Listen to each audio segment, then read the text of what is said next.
Let us pray. Guide we, beseech thee, Almighty God, members of this honorable house, that they may wisely deliberate for the good of this country and for the glory of thy holy name. Honorable members, please join with me as we say the Lord's Prayer. Our Father, who art in heaven, hallowed be thy name. Thy kingdom come, thy will be done, on earth as it is in heaven. Give us this day our daily bread, and forgive us our trespasses, as we forgive those who trespass against us. And lead us not into temptation, but deliver us from evil. For thine is the kingdom, the power, and the glory, forever and ever. Amen. Pray be seated.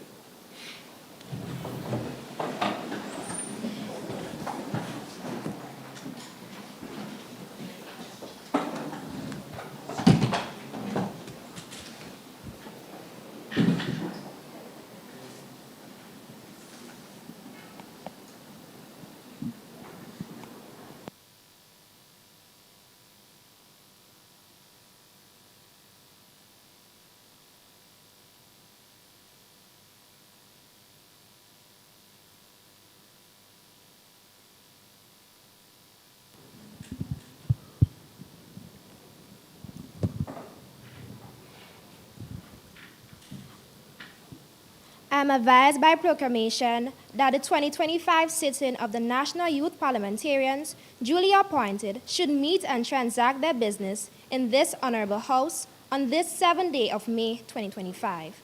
I am further advised by the proclamation that the affairs of this youth parliament will be conducted with wisdom, temper, and prudence, and that upon all occasions, the rights of all citizens and members will be respected and recognized.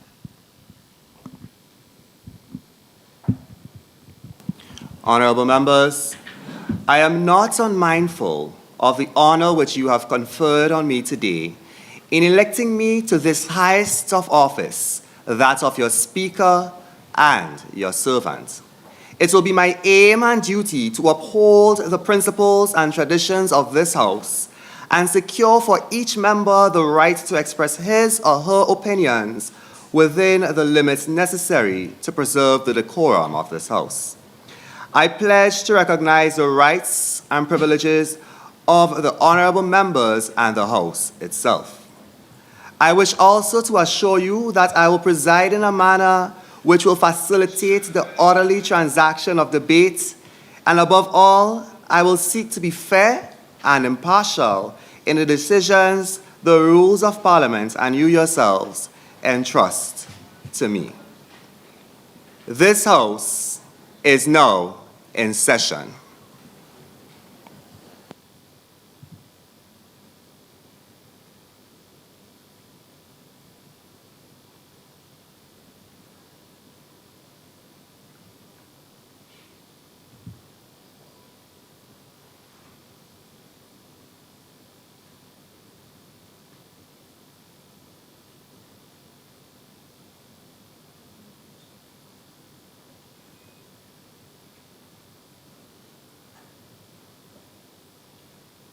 Mr. Speaker,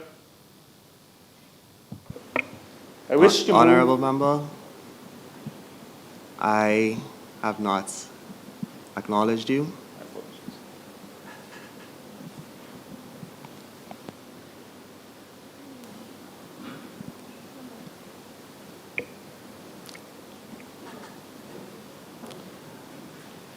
Honorable member for St. David. Mr. Speaker, I wish to move for the adoption of the motion.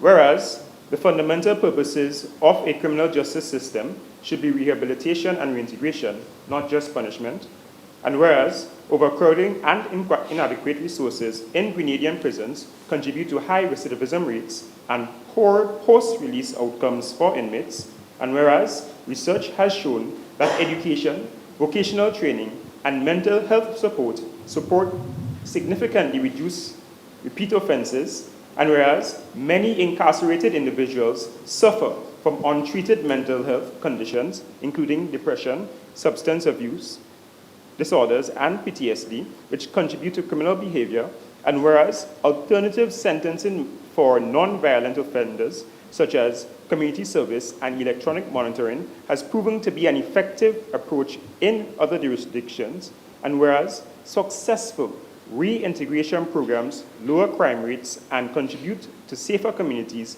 by providing ex-offenders with opportunities to rebuild their lives, be it resolved, the government of Grenada implements a rehabilitation-focused correctional system and facility that prioritizes mental health treatment, education, and skills-building programs for inmates, be it further resolved that alternative sentencing programs be considered for non-violent and first-time offenders to reduce prison overcrowding and promote restorative justice, and be it also resolved that the government of Grenada collaborate with private sector organizations to develop work release programs allowing inmates to gain job skills and secure employment post-release, be it finally resolved that a structured reintegration program be established providing housing, employment opportunities, and mentorship programs for ex-inmates.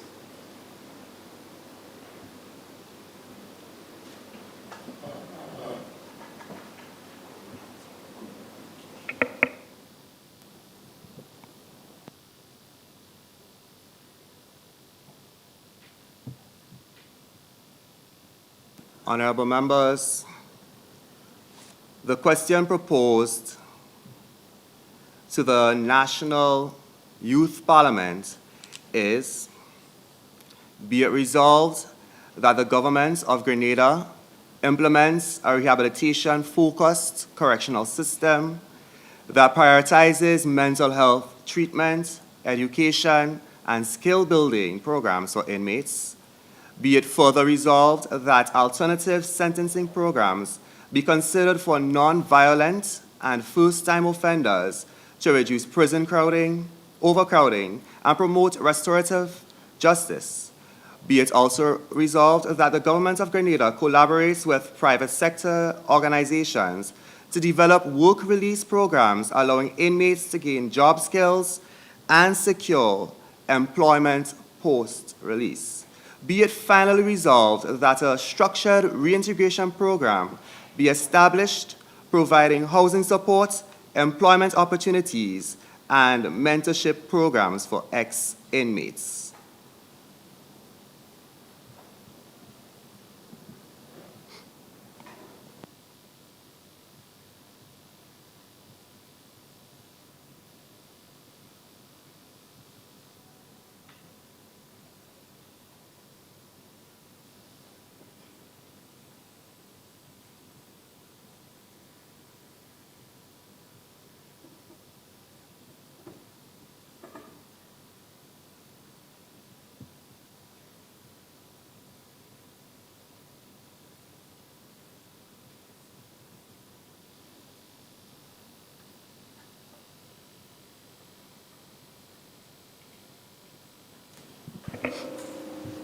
Honorable Member for St. David. Mr. Speaker, esteemed youth parliamentarians, fellow Grenadians, I rise today in support of the motion as Acting Prime Minister and member responsible for social development, housing, and gender affairs. We pride ourselves with the motto, with justice, equality, with liberty, justice, and equality for all. But I ask, where is the justice for a young man or woman battling with mental illness in a system unbeknownst to them? Where is the justice if you are cast away in isolation without support or rehabilitation? Mr. Speaker, this is the reality under the existing punitive system. In a prison population of 373 inmates, as reported by Senior Prison Officer Elvin Sylvester in August of last year, 28 suffer from mental illness. To put this into perspective, a punitive system disregards mental health concerns in favor of custody and control, which is the goal of a jail. Thus, even if a mental health patient condition makes it difficult for them to do so, they are nonetheless bound to the same regulations as someone who may not have mental illness. By locking up people with mental illness, Mr. Speaker, according to Justice Reform Advocate Patricia Raff, permission to quote, Mr. Speaker? Permission granted throughout your entire speech. Thank you. And I quote, "We have recreated much of the same dysfunction that have pervaded asylums in the 19th and in the 20th century, and the very abuses we sought to end by shutting them down." End of quote. Mr. Speaker, the suffering these prisoners already endure is exacerbated by the punitive system. The result, Mr. Speaker, is a high recidivism rate of 75%, which is a glaring sign that we are not solving the issue of crime, but rather allowing it to continue. Through you, Mr. Speaker, while members on the other side may be tempted to run with punishment fitting the crime, we must be real. What these people need is healing, Mr. Speaker. Healing, not punishment. For what society would we be if we are deaf to our brothers' cries, if you are blind to our sisters' suffering, and if you are hardened to our people's plight? Mr. Speaker, what is truly alarming is the severe overcrowding in our prisons, particularly the increasing population of young men. Many of the men institutionalized at the prison either did not attain secondary school education or did not complete primary education. Mr. Speaker, under Grenada's current punitive system, participation in programs such as literacy, anger management, participation in programs such as literacy classes, anger management, and vocational training in areas like electrical installation and agriculture is voluntary. As a result, only about 20% of the inmates engage in these programs, while others sit around opting for years. The recidivism rate for prisoners who do not take part in rehabilitation programs, however, is much lower, just 15%. This disparity demonstrates that punishment is ineffective in resolving crime on its own without organized rehabilitation. Rather, it keeps people in a cycle of incarceration, especially young men with low levels of education. Picture this, honorable members. A gardener plants a seed in barren soil. He hopes, he even prays, but he doesn't water it. He doesn't give it sunlight. And when nothing sprouts, Mr. Speaker, he's surprised. Mr. Speaker, this is precisely what must not happen with our prison system. The underachievement of young men and its dangerous link to crime is a national emergency. It demands urgent, deliberate action. We cannot keep throwing water on the ashes of the punitive system, because truth be told, if the only scale is the scale that got you in prison, then prison is where you will return. Honorable members, we are calling the justice system of Grenada to the stand. The charge, systemic failure. The sentence, prison reform. Mr. Speaker, there is urgent need to enhance mental health support within our prison system. This requires expanding mental health services and providing comprehensive psychological training for correctional officers. We must move beyond the traditional psychology aid training here and there and incorporate robust mandatory programs in mental health awareness and crisis response. These programs, delivered by the Ministry of Health personnel and specialized personnel, would equip staff to respond effectively and humanely to vulnerable inmates. Take Sweden, for instance, where their mental health support services has shown success. A 2023 study in Frontiers in Psychiatric found that offenders who received sustained psychiatric care had significantly lower recidivism rates, 13.5% in the first 12 months, 19.5% at 24 months post-discharge. This was achieved to train staff who recognize symptoms of mental health conditions like depression, anxiety, schizophrenia, ensuring timely referrals for care. This is the power of an environment that is therapeutic and not filled with trauma. Furthermore, Mr. Speaker, there is a pressing need for effective post-rehabilitation programs, as too many prisoners leave without the tools to rebuild their lives. A 2020 study by the Inter-American Development Bank revealed that fewer than 20% of Caribbean inmates have access to such programs, despite clear evidence that they reduce recidivism. Mr. Speaker, our Prison Act of 1980 must be amended to mandate rehabilitation for all inmates. Mr. Speaker, he who opens a school closes a prison, and it is through education and skills building can we truly cut this Gordian knot of reoffending. Programs like the Empower 4.0 are a step in the right direction, offering certified skills training and financial support to help inmates launch their business after release. However, the current reach of this program, just 20 participants, is too limited, Mr. Speaker. We need all full 300 plus inmates so that every individual has a chance of reintegration. Mr. Speaker, rehabilitation must not end at the prison gates. True reform demands robust post-release programs that offer ex-inmates stable housing, counseling, job support, and education, tools essential for rebuilding lives and breaking the cycle of crime.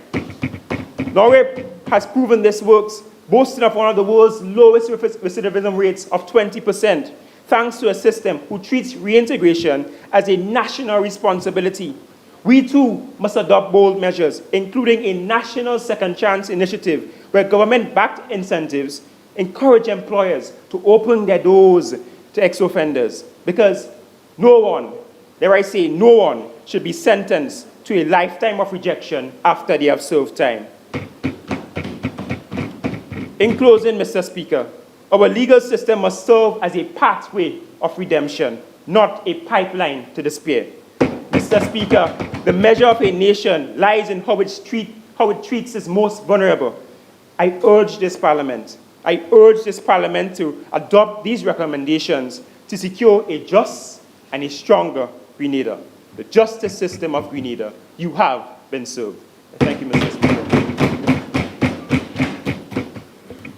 Thank you, Honourable Member. Are there any other contributions to this motion?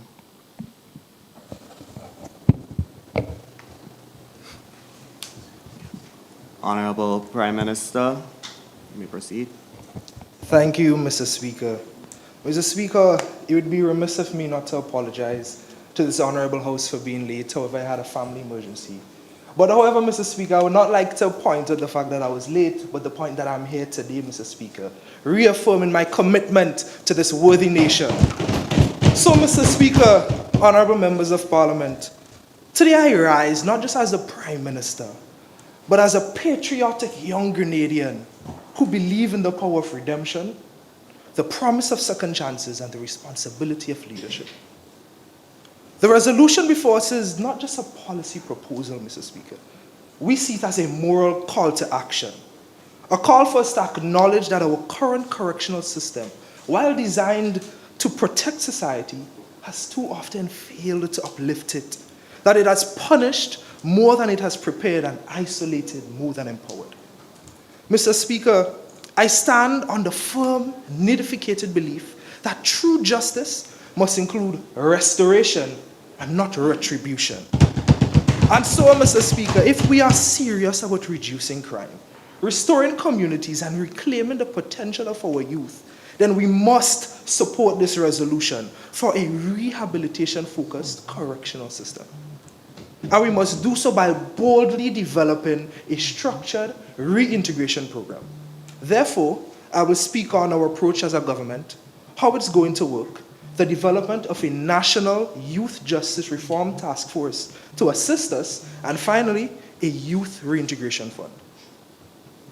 Mr. Speaker, Grenada's system currently, like many across the region, is plagued by many problems: overcrowding, underfunding, and of course, outdated approaches to justice. And you know, Mr. Speaker, I remember delivering a speech to the CARICOM heads of government, and I stated, and I quote, "We as a region and Grenada, we need to update our sentencing, Mr. Speaker, to be in accordance with international best practices, because, Mr. Speaker, at the center of this crisis are our young people, many of whom are non-violent, undereducated, and unemployed."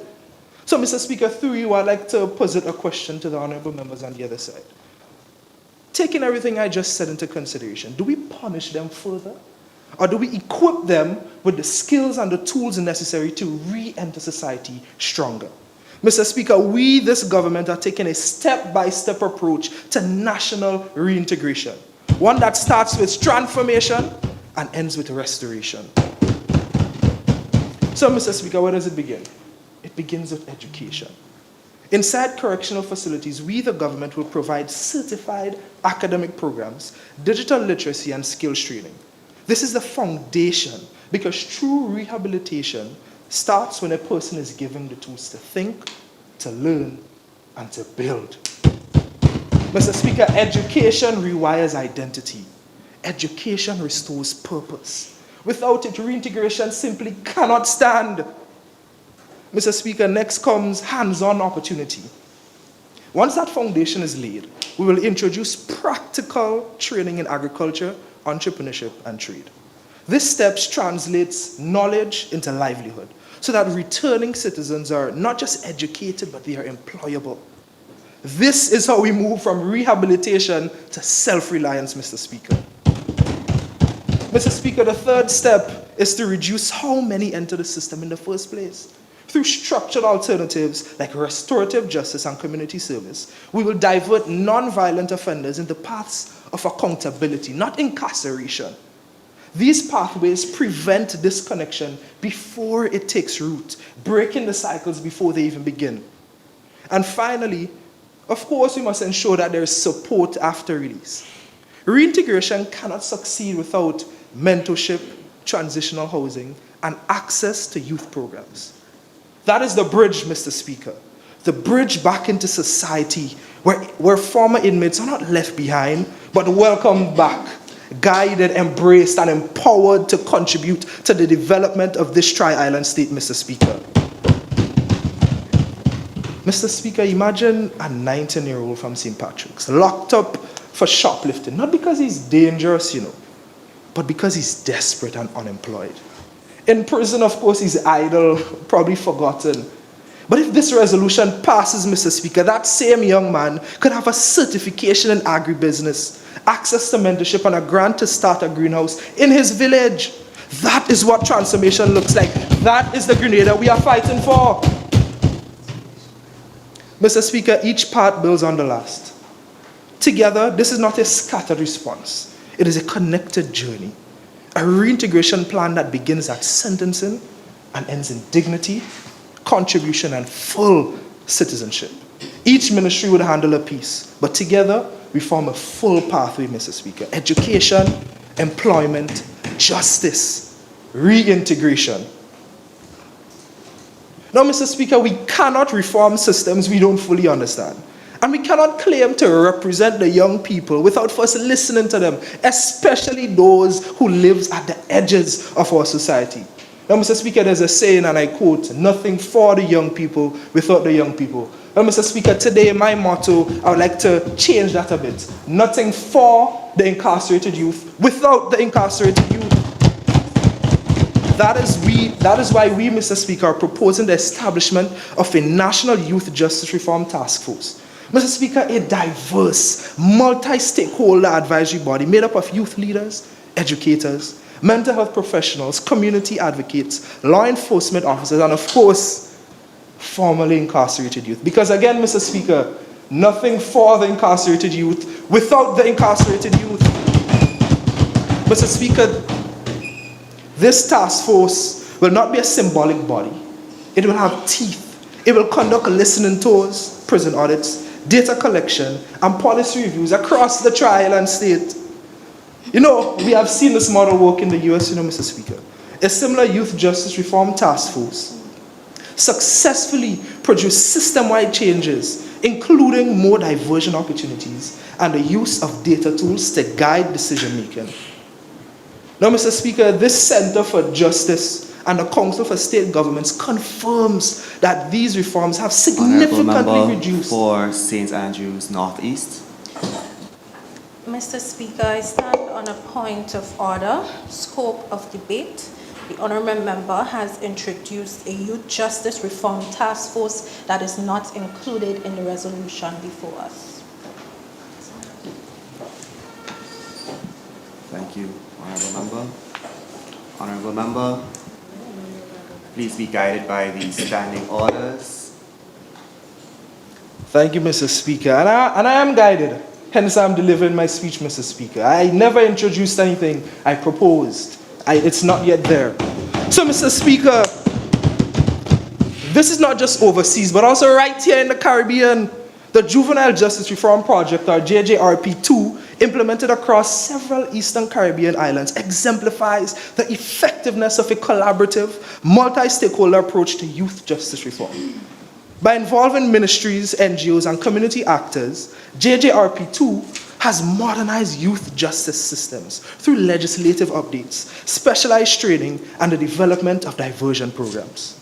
Now, Mr. Speaker, this is pretty much common sense how beneficial it would be, but through you, since the honourable member on the other side would like to stand and ask questions, I'd like to ask if it was okay to propose something like that for this honourable nation, Mr. Speaker. Mr. Speaker, you know, I remember speaking to a young man during an outreach visit last year who had passed through the system at just the age of 17, and he looked at me dead in my eyes, Mr. Speaker, and he said, you know, Mr. Ando, I was a case file. He expressed to me that he felt like he was a case file and not a person. Mr. Speaker, this task force is for him. It is for every young person who has ever felt like the system saw their mistake, but not their humanity. Mr. Speaker, let me repeat that. This task force is for every young person who felt like the system saw their mistake, but not their humanity. We, the government, see their humanity, Mr. Speaker. The voices of those most affected must guide the solutions that we design. This task force will advise Parliament, ministries, and the justice reform on how to craft alternatives to incarceration, how to modernize rehabilitation programs, and how to ensure that every decision we make is rooted in empathy, data, and the lived realities of these incarcerated young people. Mr. Speaker, no reform is complete without reintegration. And no reintegration can succeed without support. That is why I propose the introduction of a youth reintegration fund, powered by public-private partnerships, designed to help returning citizens reintegrate into society with dignity and opportunity. Mr. Speaker, this fund will provide temporary housing support for young people, seed funding for individuals who are formerly incarcerated to start their businesses, and scholarships or subsidies for those wishing to pursue their education further. Now, Mr. Speaker, through you, I'd like to, address some concerns that the honourable members on the other side might be thinking. Why do we need it? Because research shows that investment in reintegration works. A U.S. Department of Justice meta-analysis found that re-entry programs, which began during incarceration and extended after release, reduced recidivism by 6%, especially when combined with the support for employment and housing. Now, Mr. Speaker, closer to home, just on the ground over there in Trinidad, my homeland, the Vision on Mission program in Trinidad and Tobago provides housing employment assistance and counseling services to ex-offenders. The result? Significantly lower rates of recidivism and smoother transitions back into society. Mr. Speaker, this proves that structured, holistic support is not just effective, but it is necessary, Mr. Speaker. Mr. Speaker, picture a young woman released from prison. She's finally free, but she's homeless, jobless, and branded by her past. What does that freedom mean without a place to stay or a chance to start over? This fund would change that, Mr. Speaker.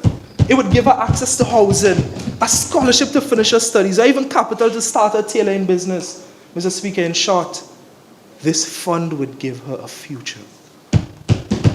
Mr. Speaker, we, the government, will work with financial institutions, local entrepreneurs, credit unions, and even regional donors to create a funding mechanism that is sustainable and transparent. Because, Mr. Speaker, I am under the firm belief that it is more cost-effective to invest in future entrepreneurs than repeatedly pay for prison beds. Let us not allow release to become abandonment. Let us ensure that reintegration is not an afterthought, but at the forefront of our national strategy. Mr. Speaker, as I close, I would like to say that let history remember that this government chose violence over vengeance. That we were the generation that decided Grenada would no longer punish its young people into silence, but prepare them for greatness. Let it be known, Mr. Speaker, that we stand not only for hope, but for structure. That we believe that true justice demands more than a punishment system that educates, supports, and restores, Mr. Speaker. Mr. Speaker, let it be known that we, this government, called for a reintegration approach that begins behind the prison walls and ends with full citizenship. Let it be known, Mr. Speaker, that we called for a youth justice reform task force to listen, to learn, and to lead meaningful change.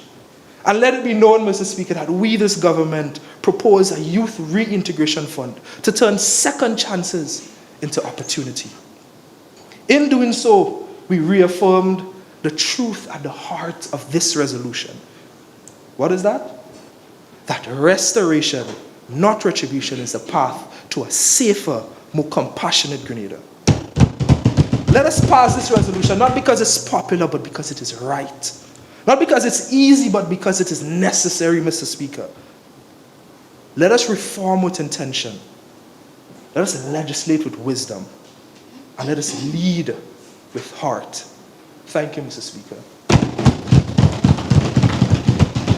Thank you, Honourable Member. Before we proceed, allow me to welcome Permanent Secretary, Ms. Kim Frederick, and Coordinator of Youth, Ms. Colleen Perriman, who are sitting in the audience as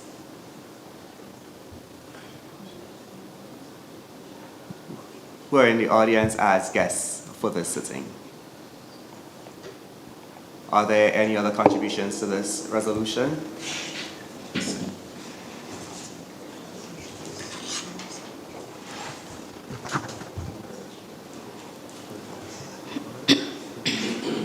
Honourable Member for St. Andrews Southeast. Mr. Speaker, though my original computer crashed and I lost my prepared speech, I stand here determined to make my contribution.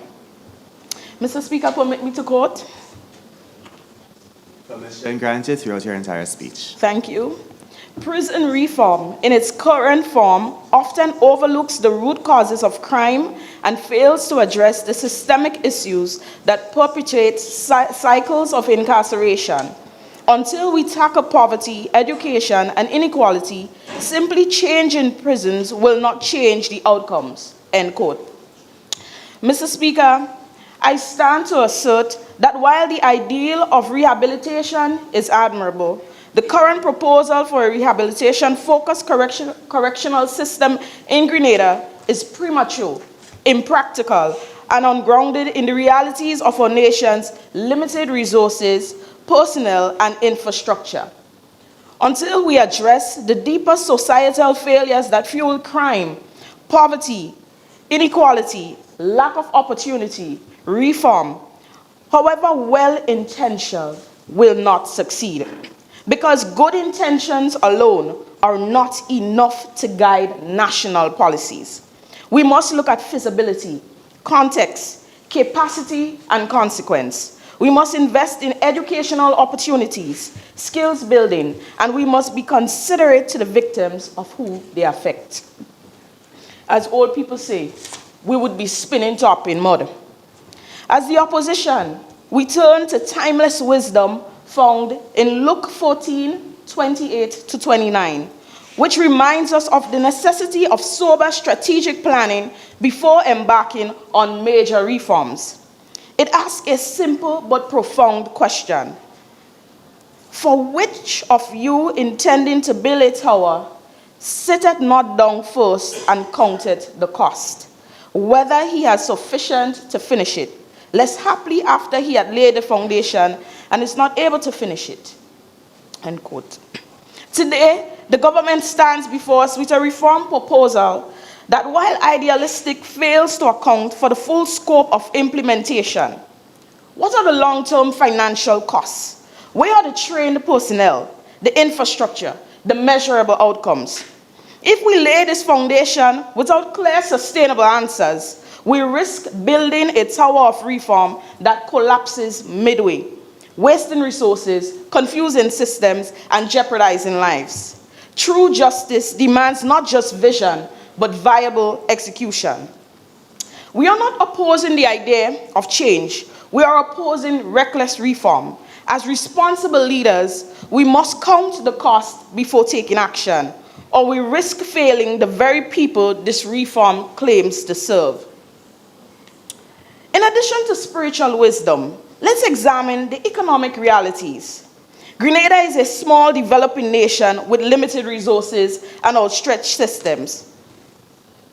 Our national budget must stretch to meet urgent needs across healthcare, education, climate resilience, and agriculture, and only a fraction was allocated to security.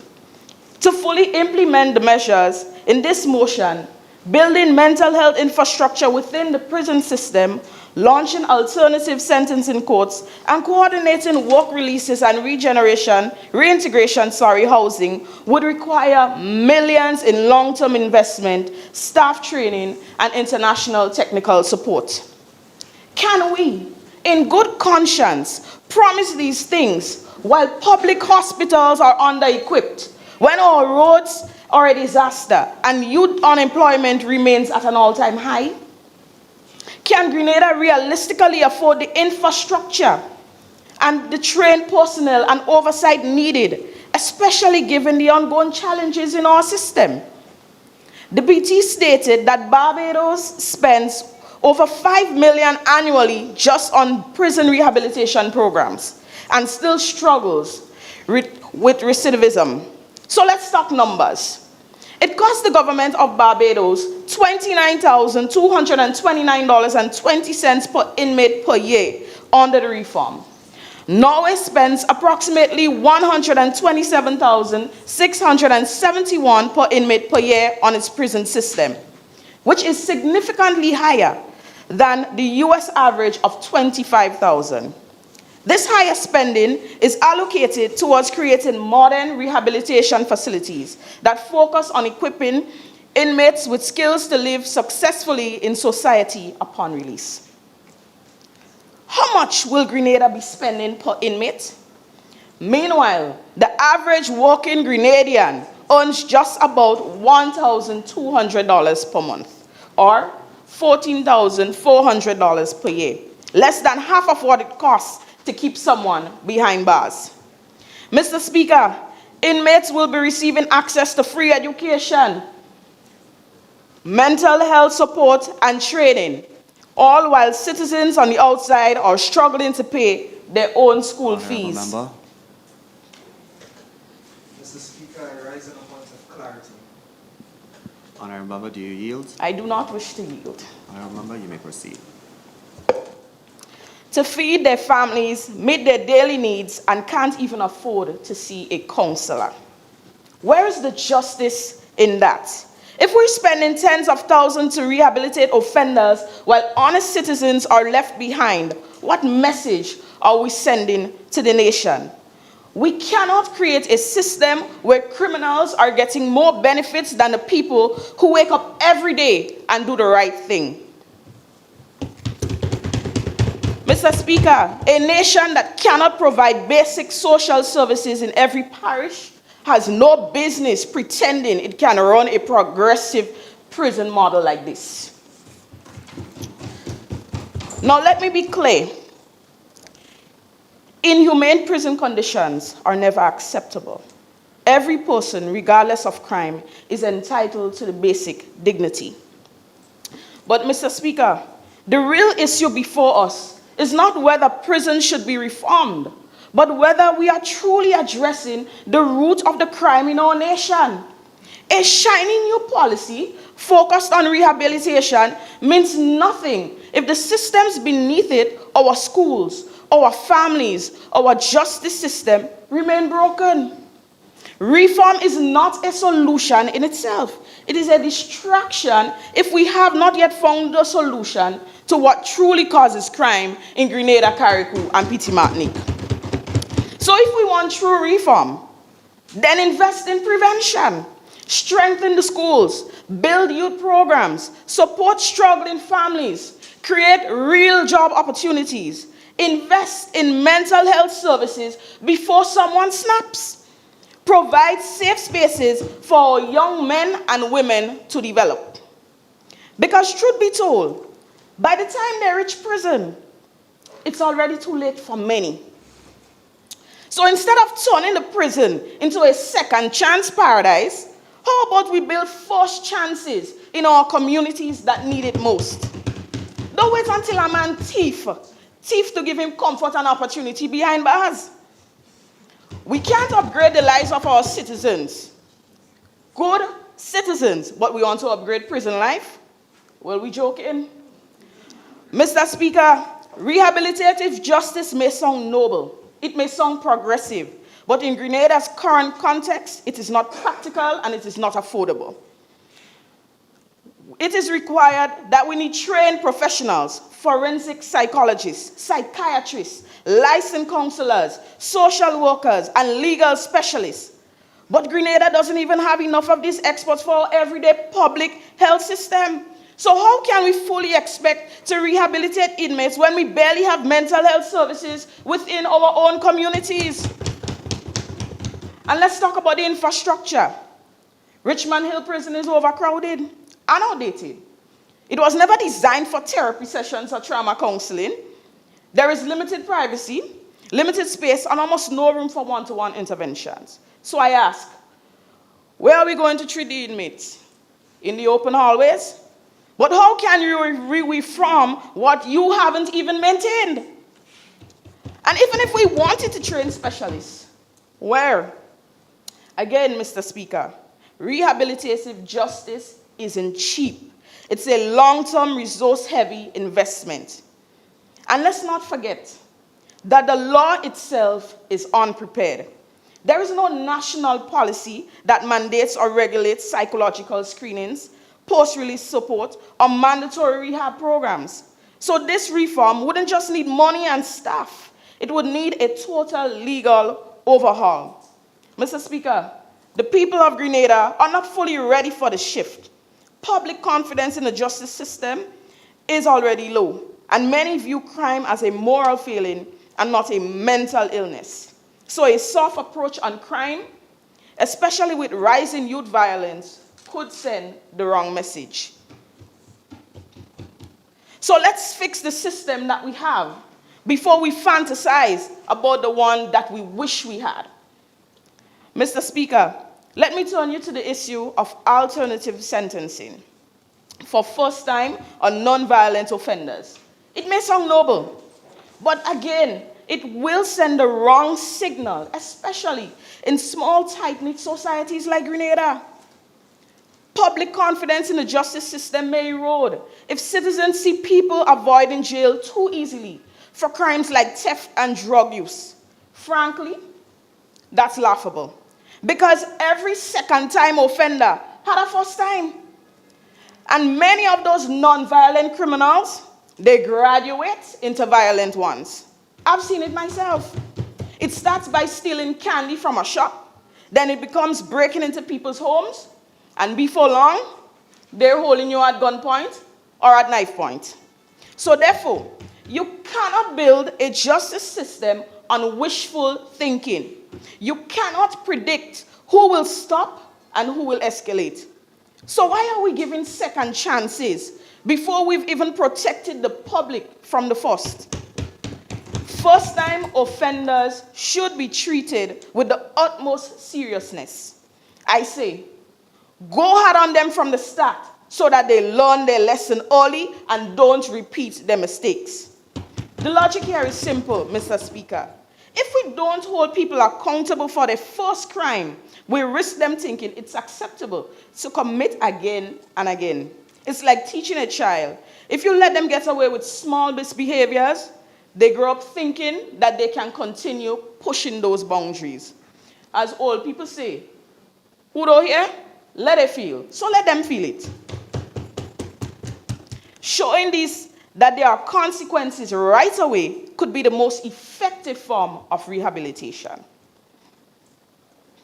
And if we don't nip that behavior in the bud, we could be looking at bigger, more violent offenses down the road.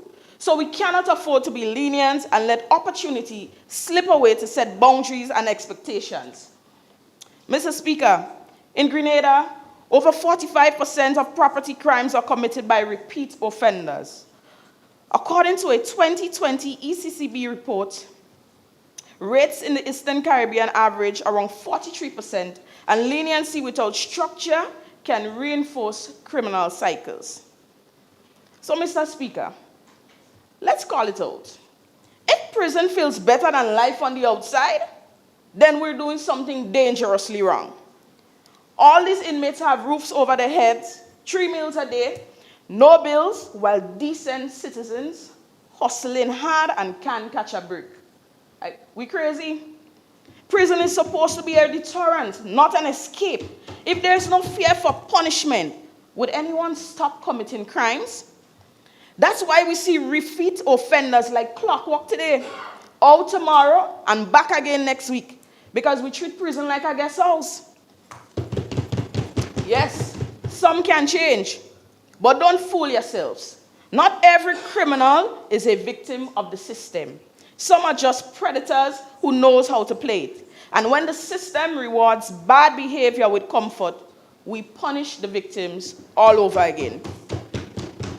It is deeply unfair, even outrageous, Mr. Speaker, that someone who brutally assaults and robs a woman can get a reduced sentence and live comfortably.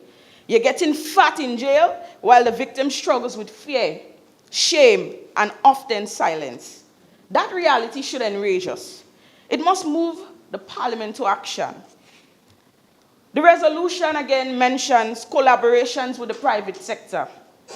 Grenadian businessmen are already facing rising costs and would need financial incentives or tax relief to hire ex-offenders. So again, it's an additional cost. There is also a public stigma, Mr. Speaker, against hiring former inmates, especially without clear background checks, protocols, or security measures. In a 2023 GIDC survey, 68% of small business owners in Grenada said they would be unlikely to employ someone with a criminal record without government subsidy or monitoring. Mr. Speaker, the truth is, whether we offer incentives or not, some individuals simply have no intention of hiring. I recall a case in my own community where a respected businessman gave an inmate a second chance by offering him a job. Instead of embracing the opportunity, that man studied the premises, then returned later to rob him. So, Mr. Speaker, I fully understand the hesitation and frustration of our business owners.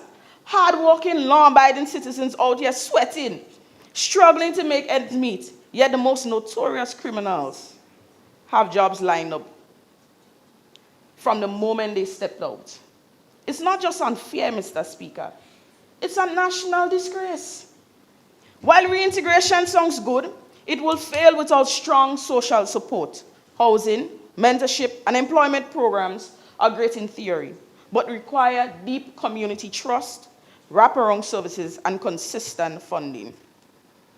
Mr. Speaker, we must draw a clear line between mental illness and criminal behavior.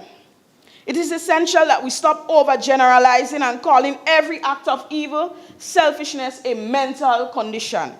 Because not all crimes are born out of trauma or illness. Some are simply the result of greed, wickedness, or the pursuit of personal pleasure at the expense of others. I recall a counselor's chilling story, Mr. Speaker, about a convicted pedophile. When asked why he committed such a crime, he responded with no remorse. I like it. I get a kick out of it. Mr. Speaker, where is the mental illness in that? Such statements suggest we must distinguish between those who can be reformed and those who pose ongoing danger. We must be sober. We must be vigilant because they are not all mentally challenged. This was not a man struggling for help. This was a man enjoying destruction. So yes, Mr. Speaker, while we acknowledge that some individuals in prison truly suffer from untreated mental conditions, let us not allow that truth to become a blanket excuse for everyone behind bars.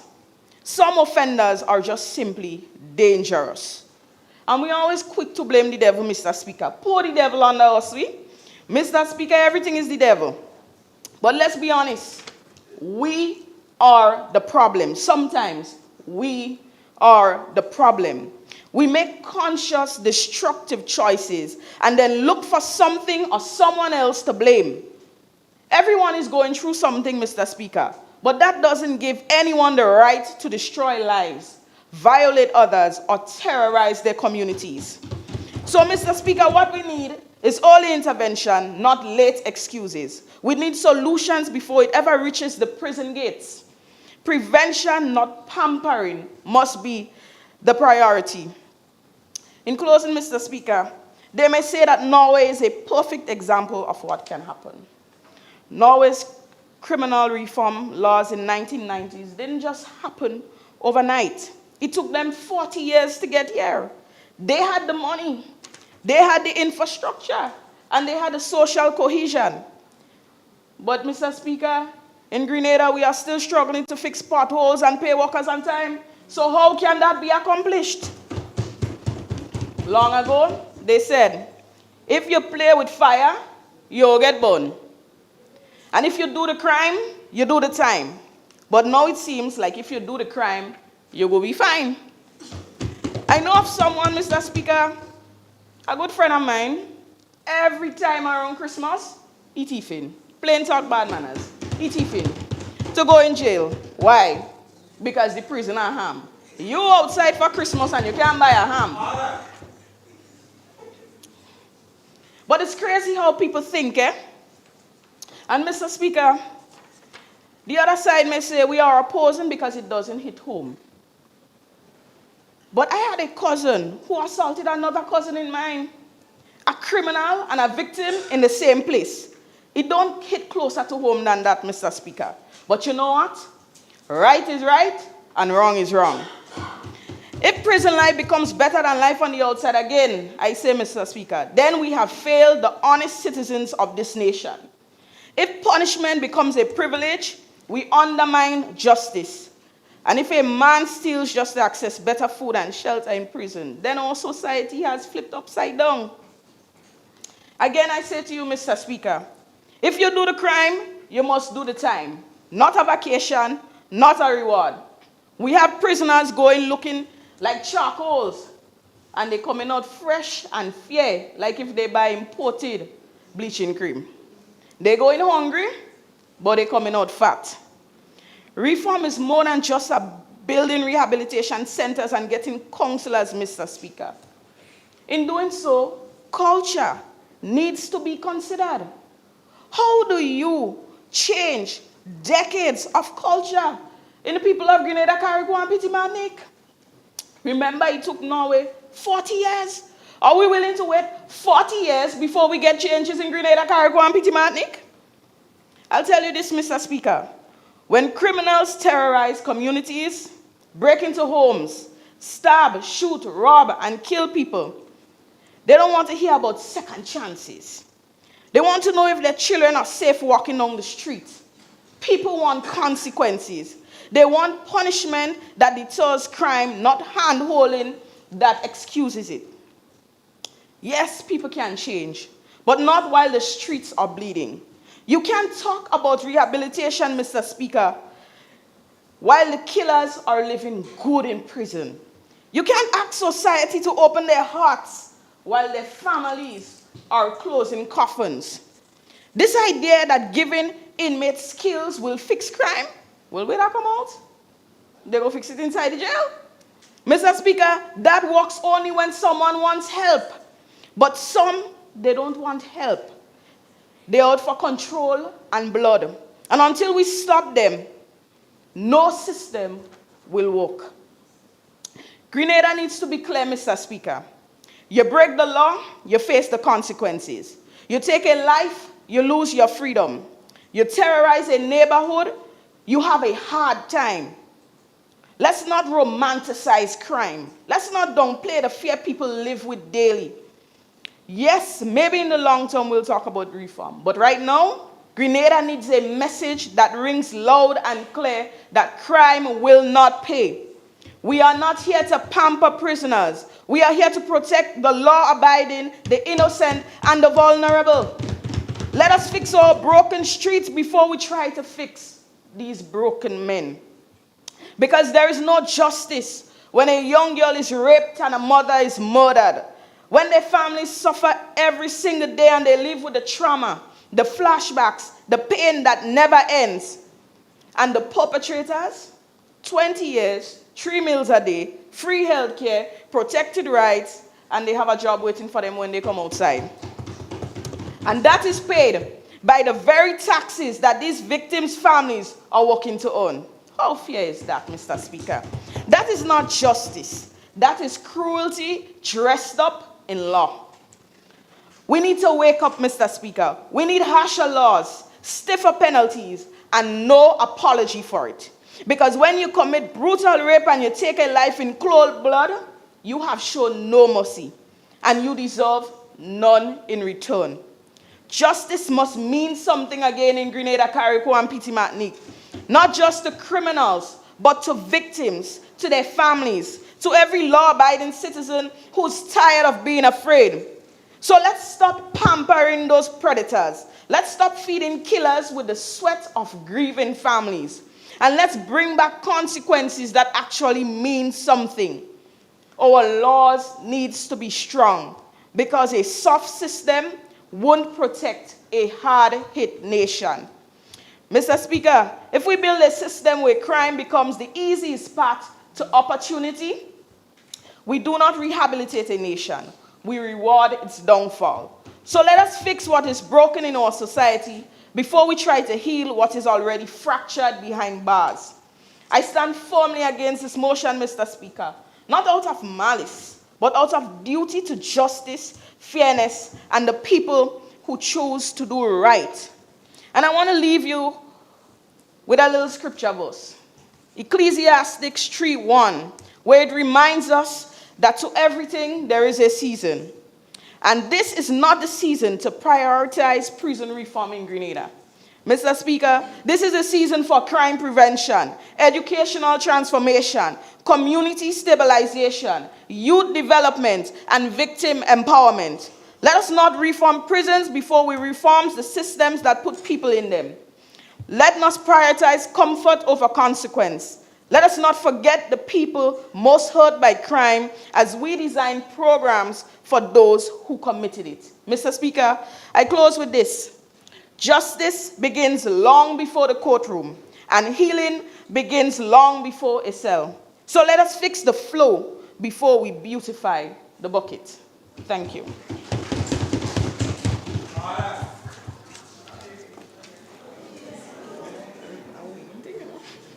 Honorable members, well, before I continue, thank you, Honorable Member. Honorable members, please be guided by the standing orders, specifically Standing Order number 42, subsection C, which states that members should remain silent while other members are speaking and shall not interrupt, except in accordance with these standing orders. Now, I know that we are, in fact, excited and are carefully nitpicking each other's speeches. However, let us try to be mindful of the standing orders. Additionally, for the strangers in the gallery, please be mindful also that you are not to be making any loud outbursts or to be speaking. Also, let us ensure that all devices are off and or silence. Are there any other contributions to this resolution?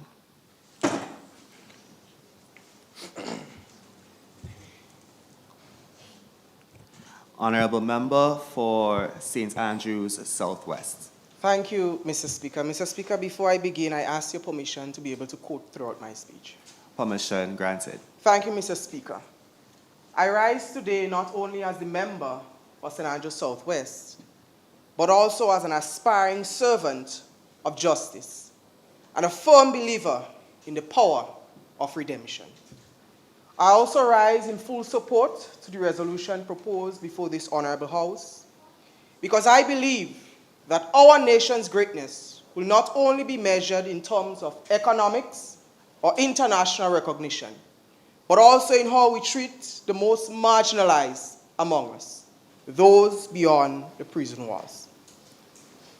We sit in this chamber here today at a crucial juncture where the principles enshrined in our Constitution must be brought to life through deliberate legislative actions. The justice system must do more than punish. It must heal, it must transform, it must rebuild. As such, my contribution will be centered on three key pillars: institutionalized alternative sentencing, establishing vocational training, education, and employment pathways, and implementing comprehensive reintegration programs. These pillars, Mr. Speaker, are interwoven, interdependent, and absolutely necessary if we are to forge a justice system that truly rehabilitates rather than just punishes. Mr. Speaker, our prison is overburdened and overcrowded, not merely by individuals who pose as a danger to society, but also with many young men and women incarcerated for petty, non-violent offenses. These individuals often languish in overcrowded conditions, exposed to hardened criminals, and exit the prison system more damaged than they entered. Mr. Speaker, Section 8, subsection 2A of our Constitution states that every person who is charged with a criminal offense shall be presumed innocent until proven guilty. This, Mr. Speaker, does not only speak to a legal presumption, but to a moral obligation where we treat individuals with dignity, humanity, and respect. Alternative sentencing mechanisms such as community service, electronic monitoring, counseling, and restorative justice programs all offer smarter justice. Therefore, to operationalize smarter justice, my ministry will draft legislation introducing structured community service programs and electronic monitoring for non-violent offenders. This approach, Mr. Speaker, and we are not only doing things based on emotions, but we are doing it based on evidence, Mr. Speaker. And as such, this initiative aligns with the recommendations from the United Nations Office on Drugs and Crime and directly addresses the high rate of recidivism plagued in the Caribbean. 41%, Mr. Speaker. Mr. Speaker, I ask the honorable members of this House to consider the story of a young man in my constituency. At just 19 years, he was arrested for theft of groceries. A desperate act born out of hunger and unemployment. Instead of receiving counseling or being enrolled in a community service program, he was sentenced to 2 years in prison. 2 years that hardened him. 2 years that scarred him. 2 years that pushed him farther away from society. Had alternative sentencing been an option, Mr. Speaker, I am absolutely sure his trajectory would have been dramatically different. Honorable members, we must do better. Furthermore, Mr. Speaker, we cannot expect those who leave prison to come out in society and live productive lives when they are ill-equipped to participate in the workforce. Mr. Speaker, and as Minister of Labor, I am acutely aware of the value of work. And I'm not only talking about economic terms, but I'm talking about the value of work in restoring dignity to people, Mr. Speaker. Section 1D of our Constitution affirms that every person has the right to work. This right, Mr. Speaker, must extend to those within our prison system. Let us not forget that many inmates enter the system already disadvantaged, poor, uneducated, lacking unemployable skills. Mr. Speaker, without intervention, they exit the same or even worse.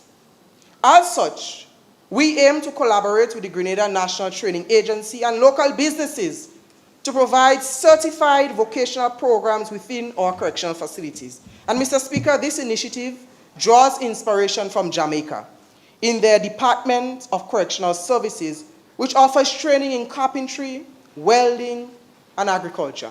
Programs, Mr. Speaker, that has been tested and proven successful in reducing recidivism rate. Mr. Speaker, education remains one of the most powerful tools of our transformation. Too many of our inmates enter prison uneducated, and Mr. Speaker, as I stated, without intervention, they exit the same, Mr. Speaker, or even worse. And as such, we intend to partner with educational institutions to provide inmates with access to literacy programs and even a chance, Mr. Speaker, at higher education. Mr. Speaker, it is said that a society, through tests, is how it treats its most vulnerable. However, Mr. Speaker, in this context, I say that the true test is how we welcome back those who have served their time, Mr. Speaker. Section 5, subsection 1 of, yes, our Constitution guarantees the right of persons to be treated with dignity and respect. Mr. Speaker, those rights, last time I checked, does not end at the prison gate. Yet, too many ex-inmates are released into joblessness, homelessness, and isolation, without a roof over their heads, a job to sustain them, or a mentor to guide them. Mr. Speaker, how in all seriousness can we expect them to succeed? That is why my ministry aims to establish a second chance support network, offering transitional housing, mentorship, and community reintegration programs. Mr. Speaker, we the government understands, and I hope my honorable members on the other side understand, that reintegration begins and must begin before release. Inmates should be linked with employers, supported in finding stable housing, and provided access to mental health services and mentorship. As Justice Sonia Sotomayor of the United States Supreme Court once said, Mr. Speaker, until we get serious about re-entry and rehabilitation, we are merely recycling failure. Let us not recycle failure. Let us recycle opportunity, Mr. Speaker. Of course, Mr. Speaker, as anticipated, the honorable members on the other side shared concerns and issues with the resolution or parts of the resolution. But, Mr. Speaker, this government is guided by but one fact, that the cost of recidivism, emotional, financial, and social, is far more greater, Mr. Speaker, than investing in the people of this country.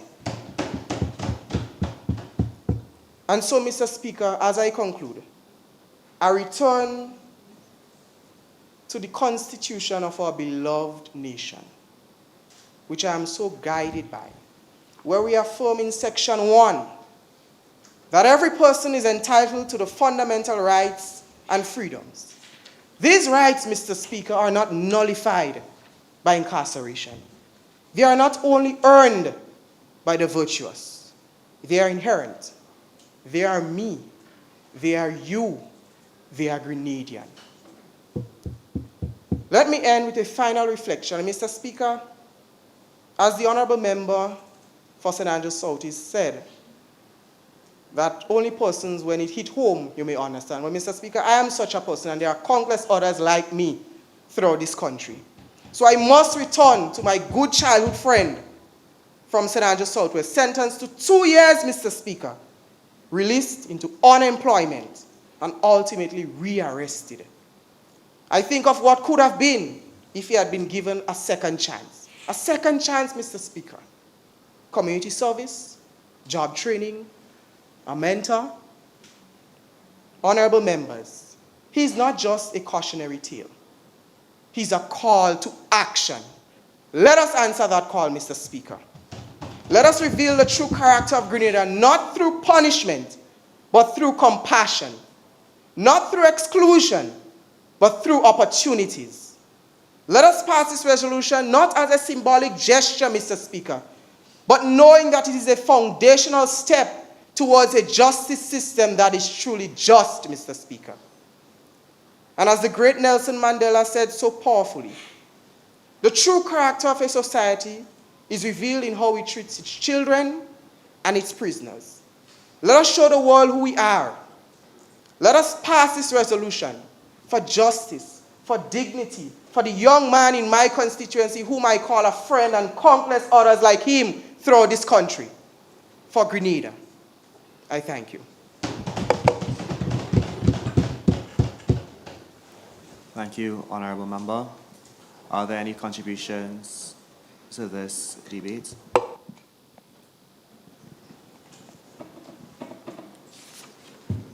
Honourable Member for St. Patrick East.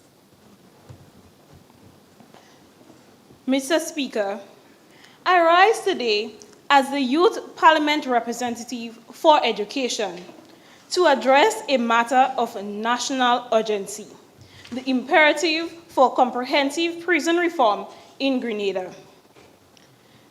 To break the cycle of youth incarceration and build a more inclusive society, we must prioritize comprehensive prison education, expand alternative sentencing and restorative justice, and ensure structured reintegration support initiatives that align with our national resolution on prison reform.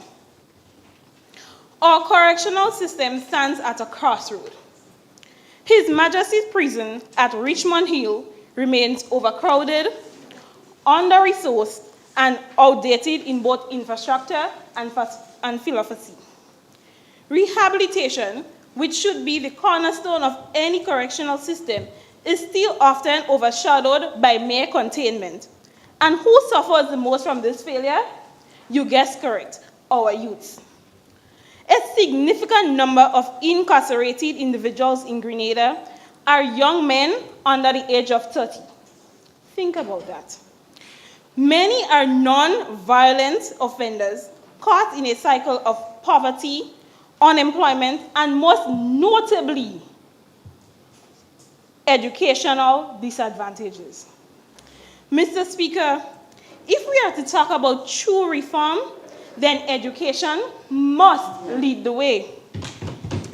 An idle mind is the devil's playground, but an educated mind is our nation's greatest asset. It is time we transform prison education from a side project into a national priority. While I commend current programs offering literacy and vocational training, such as welding, agriculture, and other trades, these must be strengthened, scaled, and modernized.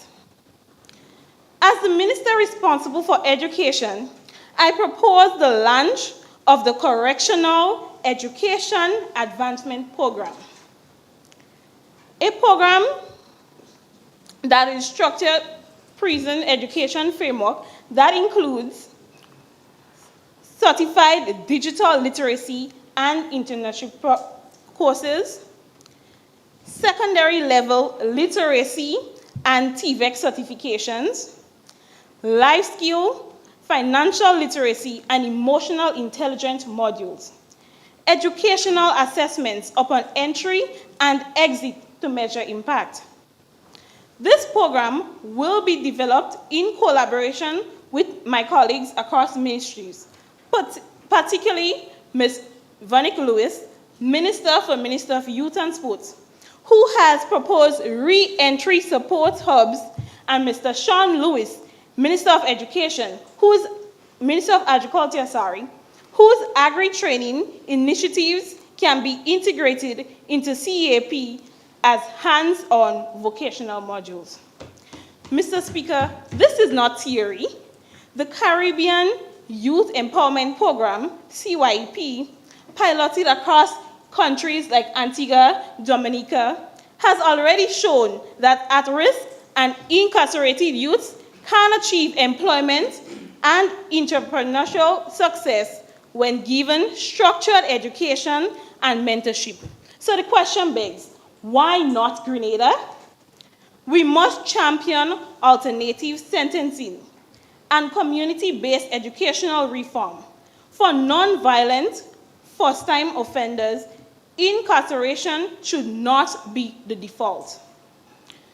Through partnership with Minister Cameron Sinclair's legal ministry, we can expand restorative justice pathways where education, counseling, and community repair replace courtrooms and a jail cell.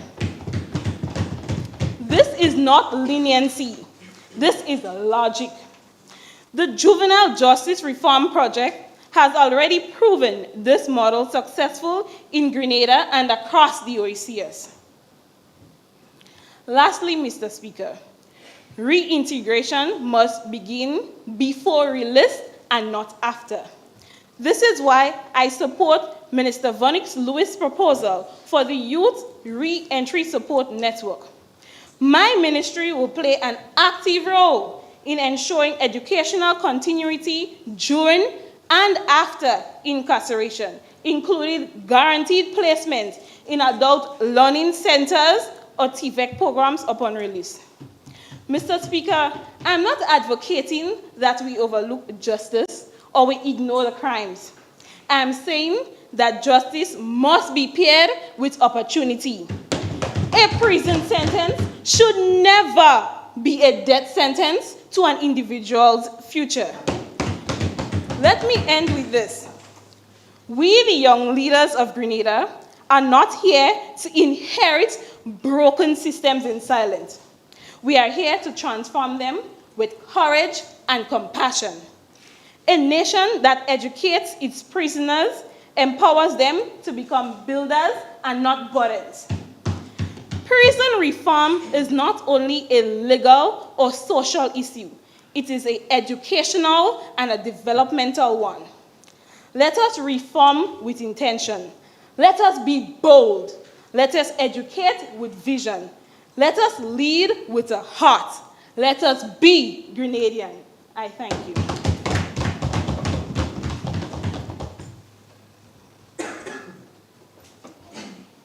Thank you, Honorable Member.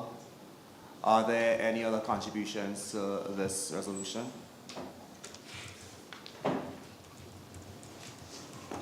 Honorable Member for Saint Mark. Thank you, Mr. Speaker. Good morning to you, Mr. Speaker, esteemed colleagues and guests. First off, I would like to thank God for the opportunity to stand in this honorable house to debate or discuss the matters at hand. As I think about this resolution we are about to debate today, I want to say thanks to my mom. As a single parent, she did it best with this troublesome boy to ensure that I am here in this honorable house to help be a part of the solution and not the problem. Now, prison reform has its good and bad. I am not here to oppose just because I'm on the opposition. No. I'm here to ask questions, seek clarity, and offer my point of view and opinions. As we all know, prison reform is an effort aimed at enhancing the effectiveness of the criminal justice system and addressing the long-term impact of incarceration. Now, Mr. Speaker, I grew up always hearing the old adage, prevention is better than cure. If we have to cure something, that means that we have neglected the signs and symptoms beforehand, hence now we are trying to see how we could manage it. Why wait until a crime is committed to want why wait until a crime is committed to want to offer help?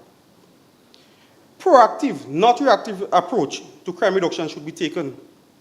Resources should be directed to developing tools and avenues to help at-risk teens and other individuals who may be at higher risk of committing crimes. Mr. Speaker, according to a study by David P. Farrington, British criminologist, and Brendan C. Welsh, a professor of criminology, permission to quote, Mr. Speaker. Permission granted throughout your entire speech. Thank you. Open quote. Early intervention in the lives of at-risk children through education and family engagement can significantly reduce future criminal behavior, end quote. This was taken from the book Saving Children from a Life of Crime, Early Risk Factors and Effective Interventions. While education and social prevention may seem like cliché solutions, their effectiveness is again well supported by research. Numerous studies, including those by Lochner and economists, who did a study on the effects of education and crime, evidence on prison inmates' arrest and self-reports, demonstrate that investment in education significantly reduces crime rates. By focusing on social crime prevention strategies, particularly through early childhood education and support for at-risk populations, we can achieve substantial long-term reduction in criminal activities. Mr. Speaker, once someone starts offending, there are strong and lasting reasons why they often continue to commit crimes over a long period of time. Mr. Speaker, based on a study from Lawrence J. Schweinhardt et al. On the long-term effects of high-quality early education, childhood education, lifetime effects, the high school preschool study, it states, open quote, investing in high-quality childhood education has been shown to reduce crime rates by as much as 23% in the long term, unquote. Mr. Speaker, the same early childhood prevention intervention preschool program had an estimated cost per participant of $18,000, with an estimate benefit to cost ratio of 7:1, with every dollar spent yielding approximately $7 in benefits to reduce crime and improve life opportunities. Positive parenting programs. Positive parenting programs. They are aimed at improving parenting skills and family functioning to prevent behavioral problems and delinquency in children. There are preventative effects. These are preventative effects reaching the individuals before they ever enter the criminal justice system. Mr. Speaker, investing heavily in a system designed to cure the consequence of criminal behavior, however well-intentioned, can be compared to, no respect to anybody in the, I hope nobody will take this back and be wrong, a sizable person going in the gym to get that summer body, working hard. And as soon as they leave the gym, they're going to KFC and buy a bucket of Kentucky to go and eat. That defeats the purpose. The primary focus should be on not just exercising, but having a diet plan and overall life changes, Mr. Speaker. Mr. Speaker, we should be addressing the root cause of the crime before individuals enter the correctional system. You can't wait until somebody commits a crime and say, let me help them, they create programs. Too late. Mr. Speaker, Trinidad and Tobago, the country with one of the highest crime rates in the Caribbean, started a community violence prevention program called Cure Violence, Project Reason. And I quote, within 1 year of the launch of Project Reason, the violent crime rate in treatment area was 45.1% lower than in the comparison area that was not part of the program, end quote. And that was, let me just give you where this was done. This program was introduced in Laventille in Trinidad and Tobago. Everybody knows that is one of the places that commit the highest number of crimes.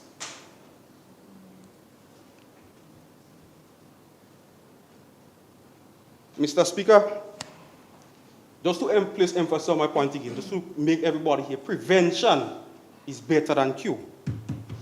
Mr. Speaker, reintegration programs can be expensive and require significant resources, and there is no guarantee of success. Mr. Speaker, there is currently 130 staff working at His Majesty's Prison, 47 vacant positions. Securing prisoners should be top priority. How? Are you going to rehabilitate prisoners when they're escaping? Eh? You don't have enough staff. Honorable Member. Mr. Speaker, I stand on a point of clarity. Honorable Member, do you yield? No, Mr. Speaker.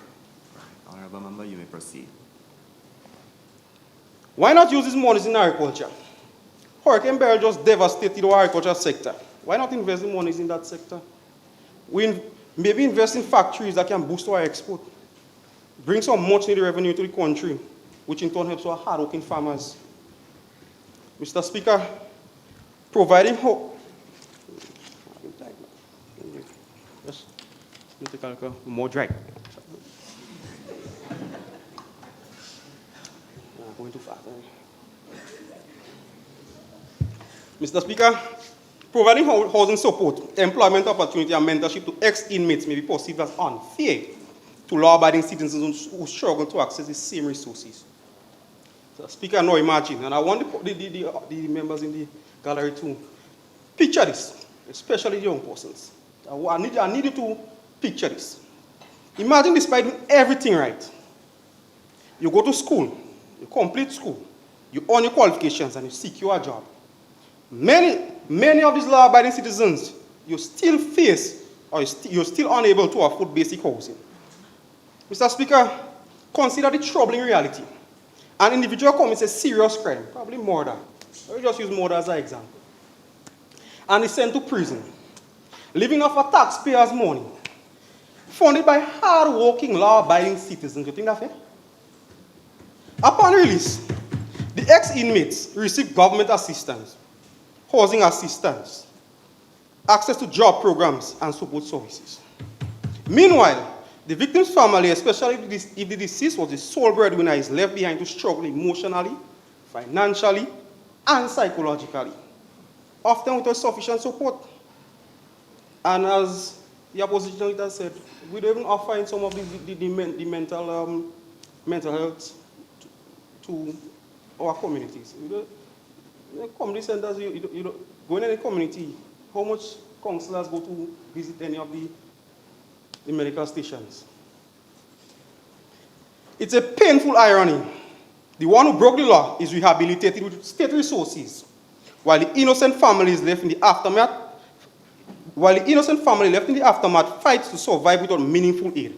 This raises serious questions about fairness and the value we place on law-abiding citizens in our society. Mr. Speaker, teaching skills should be enough to help them gain employment on the outside on their own. But providing housing support and job opportunities? Nah, man. We have kids leaving school. Again, the young persons in the gallery, I want you to listen. We have some of you leaving school. Colleges and universities with qualifications and they can't even get a job. But upon release for committing a crime, we expect to use even more resources to help ex-inmates get a job and housing assistance. You find that fair? I mean, I know you can't answer, but think about it. There's blatant wickedness. Mr. Speaker, an article from Manhattan Institute dated February 5th, 2025 states, and I quote, "A large body of criminological and psychological evidence find that recidivistic criminals are not accidental." Some of them, it's not a mistake. So it's not accidental, adjacent, or incidental criminals. They share characteristics including hyperaggression, poor self-control, bad decision-making skills, disdain for conventions such as employment and education, social and economic parasitism. What's that parasitism? They all want to leech up people. They want to have a farmer grow the crops, they don't want to rob it. That is what they want to do. They don't want to work. Entitled attitudes and manipulative behaviors. They see nothing wrong or immoral with their impolite and dangerous behavior. End quote. Mr. Speaker, this is a critical question. How do we realistically mentor or transform the mindset of someone who has embarked on that way of thinking?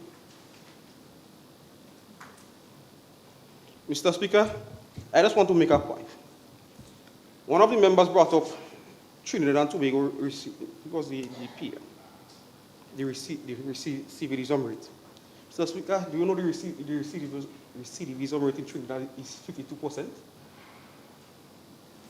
But based on the TNT Daily Express, It says, as of 2023, TNT recidivism rate surged to 52% to 1,076 repeat offenders out of 2,070 convictions. Mr. Speaker, also, I just want to make this point. Mercy to the oppressor is cruelty to the oppressed. Mercy to a criminal is cruelty to the victim. Mr. Speaker, I just want to address another thing. The member from St. David's made a point about rehabilitating the prisoners. He said 380 something prisoners. I can't remember the exact code. So I want to ask the minister, are we going to release all the prisoners inside in prison, even the ones serving life sentences? Because if you're going to rehabilitate and for reintegration and equip everybody, that means you intend to release those on life sentences as well. So I want to find out. Mr. Speaker, in closing, I stand before this honorable House not for the dismissal of prison reform entirely. While acknowledging the necessity of functioning correctional system, we must ask ourselves if we are truly addressing the root cause of crime effectively, investing early, right there in our communities with our kids and parents. That's where the biggest bang for our buck. That's where we get the biggest bang for our buck. That's the smart way, the effective way to cut down crime in the long run. Because let's be real, Mr. Speaker, it doesn't sit right with me, and I'm sure it doesn't sit right with a lot of you in the gallery, that the folks who follow the rules are struggling while we're talking about pouring significant resources into those who broke them, especially when the victims are left hurting. We need to flip the script, focus on the front end, support good people doing the right things. Mr. Speaker, it comes back to it. Loud and clear, prevention is better than cure. That's the path we need to take. Thank you.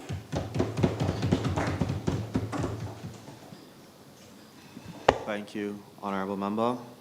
Honorable members, please be guided by the standing orders. I noticed that in one of the speeches, one of the youth ministers was making mention of fellow youth ministers by their names and not their portfolio or the constituency to which they serve. Let us be guided by this, please. Are there any other contributions to this resolution?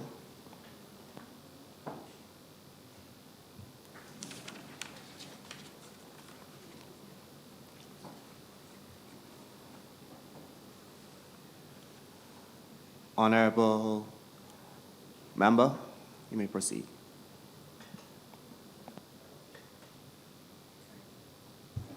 Thank you, Mr. Speaker. Mr. Speaker, before I begin my speech, permission to go through the speech? Granted. Thank you. A young man or woman serves time in prison. The sentence is over. The time has been served. They walk out the prison gates, back into the same community, the same struggle, the same pain. No new skills, no education, no guidance. Just the same old world and the same old habits. Now we like to talk about how some people never learn. But let's ask the hard question, when did we ever teach them? A man comes out of prison after 5, 10 years. No education, no skill, no counseling, just time served and a reputation stamped on his forehead. And when he falls back into the same crime, the same violence, the same pain, we jump up to say, you see, waste of time. He cannot change. Mr. Speaker, but let's be honest here. How could he? In the King James Version, in the Bible, it reads, from Luke 6:44, each tree is recognized by its own fruit. But fruit only grows if the tree is nurtured. If we give nothing, we grow nothing. If we give hate, we grow hate. But if the opportunity If we give opportunity, we give change. We grow change, sorry. Let me say something that some may not want to hear. Punishment is necessary. When someone commits a serious crime when they hurt others, there must be consequences. Justice demands it. Let me tell you a personal story. I was in church, my safe place, a place where I can call peace or our next home. I went to use the restroom, and a man followed me in the restroom, asking me for a hug. No, that hug is not a hug where he asks for a peace be with you. That's not a peace be with you hug. This is a hug that sends your whole nervous system into panic mode. No, I'm not saying that I expected him to come with cupcakes and a prayer journal, but come on, how do you roll into the house of God with weapons? No. What really gets me is that he expects to walk away like nothing. No explanation, no apologies, just good vibes. But here's the thing. I could stay angry. I could demand justice and punishment. And part of me does. But another part of me wonders, what happened to him? What broke in his life that led him here? Clutching weapons, crossing lines, looking for something in all the wrong ways. But here's what we too often forget. Punishment without rehabilitation is just revenge. And revenge, it doesn't build a safer Grenada. Because here's the truth. Before the crime ever happened, something else happened first. And that's where we begin. Mr. Speaker, point number 1, mental health. The silent sentence. They say prison is for punishment. But what about the young man who's been punished his whole life and never heard, I am proud of you? What about the woman, the girl who saw more violence in her home than peace? You see, long before they broke the law, life broke them. But when they reach a prison system, nobody's asking, what is wrong? What happened to you? They just slam the door shut. We have youth behind bars battling trauma. We have youth behind bars battling depression and PTSD. And we treat them like problems to get rid of, not people who need help. That's not justice. That's abandonment. As Rumi said, and I quote, "The wound is the place where the light enters you. But how will the light enter if we never ever looked at the wound?" It's time to shift the paradigm. Healing begins with understanding. We owe it to our youth and to the future of Grenada to provide them with the resources they need to break free from the invisible chains of mental illness. Point number 2, rehabilitation, not just punishment, but a path to transformation. Rehabilitation is not some soft option or a buzzword. It's the path to accountability and real change. It's not about coddling individuals. It's about providing them the tools to confront their past actions and to rebuild their lives. When we talk about rehabilitation, we're talking about restoring dignity, offering second chances, and ensuring that young people are held accountable for their actions while giving them a genuine opportunity to transform. Let's be clear, punishment alone doesn't fix the problem. If punishment alone worked, our prisons wouldn't be overflowing. The truth is, many of the young people in our prison system aren't hardened criminals. They are the product of years of neglect, lack of opportunity, and systematic failure. The majority of incarcerated youth in Grenada are young men between the ages of 19 and 35 who didn't finish school, never had a stable job, and grew up with limited support. Their crimes didn't come from a place of malice. They came from a place of desperation. Now let me say this, accountability is essential. We cannot ignore the fact that individuals must be held responsible for their actions.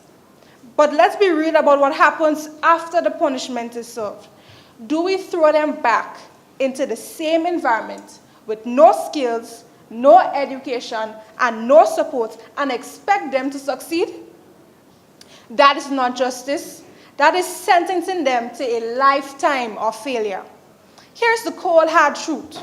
We cannot continue to recycle our young people through a system that offers no hope.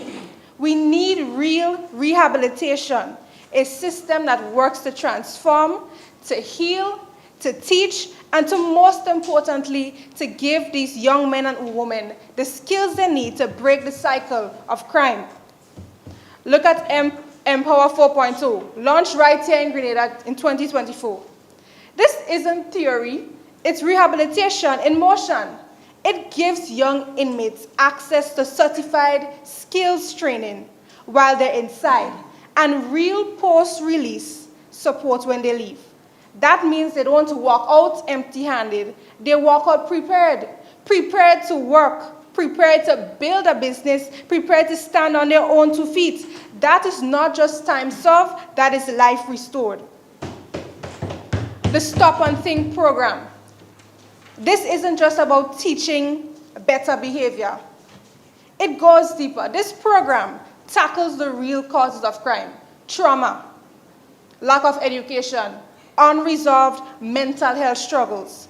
And the results speak for themselves. Youths who go through this program is less likely to return to prison because they've learned how to think differently, they have learned how to act differently, and they've learned how to live differently. Why? Because someone finally stopped to ask not what did you do, but what is wrong? What happened to you?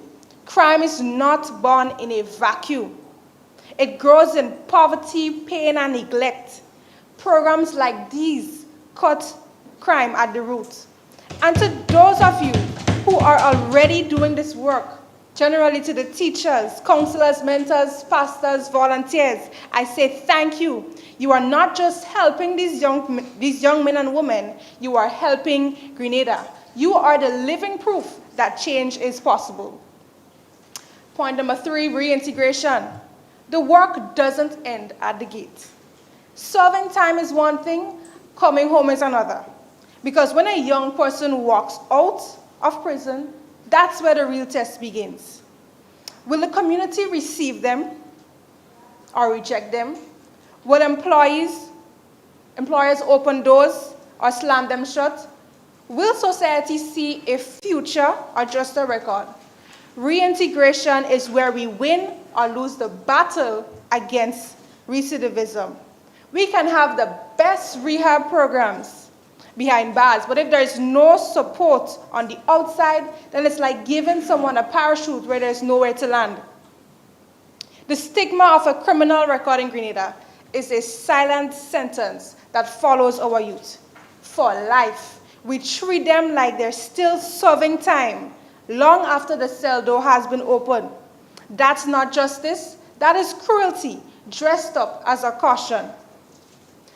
What they need isn't pity, it's opportunity. We must build a bridge between incarceration and community. That means employers who are willing to hire the rehabilitated, not just the polished. Schools and training centers that welcome returning citizens without judgment. Families, churches, and neighborhoods that chooses restoration over rejection.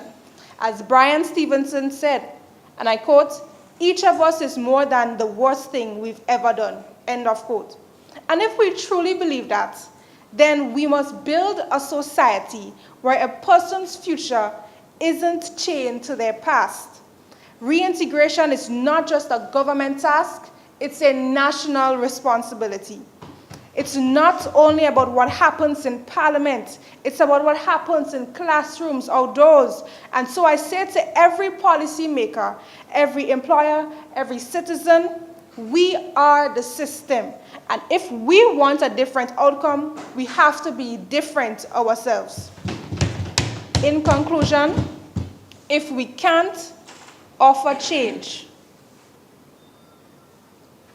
If we can't offer change, we have no right to expect it.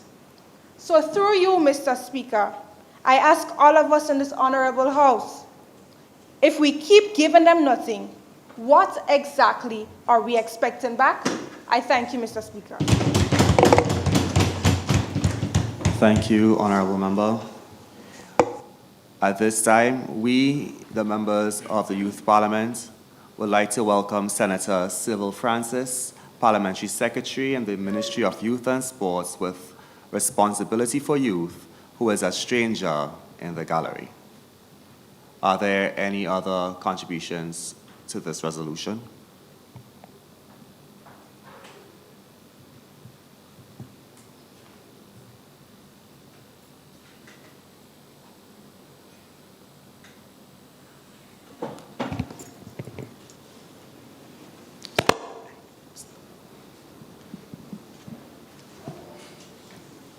Honorable Member. Thank you, Mr. Speaker. As a proud representative of St. George Northwest, I rise today to challenge the motion put before this honorable House.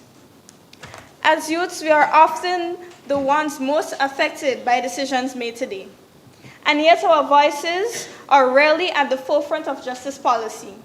Today, I speak out not just for myself, but for the young people in our communities who deserve a safer, more just future. While we agree that prison reform is necessary, we must not allow well-meaning efforts to overshadow the realities and risks that come from such decisions. We must recognize the significance of this moment, where decisions are not just administrative changes. They are matters that deeply affect lives, communities, and the very essence of justice. We are here not only to decide what can be done, but also what should be done and whether the benefits truly outweigh the consequences. Imagine the deep emotional turmoil by victims and their families who are forced to confront their trauma all over again when the offenders are out on work release making money like a normal man in society. This isn't about hurt feelings. It's about trust. Trust in the legal system. Trust that the state of Grenada, Carriacou, and Petite Martinique will protect its citizens and uphold the rule of law. Mr. Speaker, have we gauged the public sentiment on this? A CARICOM survey in 2021 found that 68% of respondents across member states believe that early release or work release programs reduce faith in the justice system. When victims see their perpetrators back in public spaces, sometimes with little notice, it can lead to the feeling that justice wasn't fully served. That sense of injustice, Mr. Speaker, can fester. In some cases, it may even drive victims or their loved ones to take justice into their own hands, a situation that threatens both individual well-being and public safety. In a 2020 regional survey, 62% of Caribbean crime victims reported feeling unsafe and re-traumatized upon seeing their offender back in public. Let us not underestimate the pain of seeing someone who caused immeasurable suffering reintegrated without proper communication, preparation, or assurance of accountability. Mr. Speaker, we must recognize the mental well-being of the victim, the anxiety, depression, and other symptoms that can arise through this relieving of trauma. These are not just emotional reactions. They are serious psychological injuries that can last a lifetime. In a regional poll conducted by UWI in 2022, 72% of respondents felt that offenders should not be reintegrated into public spaces without victim consent. And yet, what support is offered to those law-abiding citizens? More often than not, they are left to cope alone, without government-funded counseling, mental health services, or even a simple word of reassurance. It is both unfair and unacceptable that those who suffer the most are the ones deemed least supported. Mr. Speaker, If we truly claim that justice is being served, then the government must do more, not just rehabilitate the offender, but restore the victim. This includes investing more into victim counseling services, trauma care, and long-term follow-up backed by reliable data and statistics. If we can spend on reforming inmates, surely we can spend on healing those who have been harmed. Now picture this. Being a victim of sexual assault, enduring countless court appearances, reliving that trauma, every testimony, the fighting for justice. Then, just as you begin to heal and rebuild your life, you come face to face with your abuser at your workplace. Mr. Speaker, I ask you in this honorable house, is this what justice looks like? Is this the future we want to create with our policies? There is a dangerous assumption that inmates must be placed on work release programs to gain job skills. But is that truly necessary? I'm currently studying business management in college. Do I need to intern with a CEO to gain every practical skills? No. I'm taught through projects, coursework, and lessons. Likewise, job skills can and should be taught within correctional facilities, where the focus remains on rehabilitation and where safety is prioritized for all parties, especially victims. In Barbados, in-facility training programs led to a 35% employment rate post-release, without exposing inmates to public before reintegration readiness. Offering inmates training within the prison allows for them to develop skills without the need for public exposure. It respects the boundaries of the victims, it maintains public safety, and still supports reintegration. Simply put, inmates do not need to be on work release programs to gain job skills. This is not about being cruel, it is about being responsible. Before we can support this resolution, it is essential to clearly define the terms and conditions that will qualify an inmate for work release or training programs. Without strict guidelines and careful assessments, we risk compromising public safety. Mr. Speaker, let us not forget the alarming incident last year when 3 inmates escaped His Majesty's prison. And do not get me started on the horror that followed. Just a quick Google search and I'm sure the members on the other side will be appalled. More recently, Mr. Speaker, in late March, yet another prisoner managed to escape custody, underscoring a troubling pattern and raising urgent concerns about the state of our prison security. More recently, Mr. Speaker, this wasn't fiction. It happened, it compromised public safety and shook public confidence in our correctional institutions.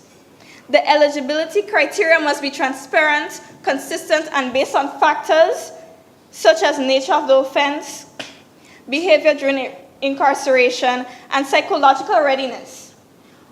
Only then we can responsibly consider such measures as part of a meaningful prison reform.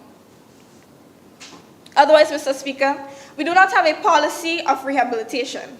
We have a policy of gambling with the safety of others. Mr. Speaker, some may say that denying inmates the opportunity for work release hinders their rehabilitation and infringes upon their human rights. But rights must always be exercised with responsibilities, and no rights, however well-intentioned, should come at the expense of public safety. True rehabilitation is not dependent on early exposure to public life. It is built through structured education, psychological support, and accountability within secure and controlled environments. The rights of offenders must never eclipse the fundamental rights of victims to feel safe, respected, and secure within their own communities. If your goal is meaningful rehabilitation, then it must be pursued with caution, foresight, and a firm commitment to justice, not reckless leniency.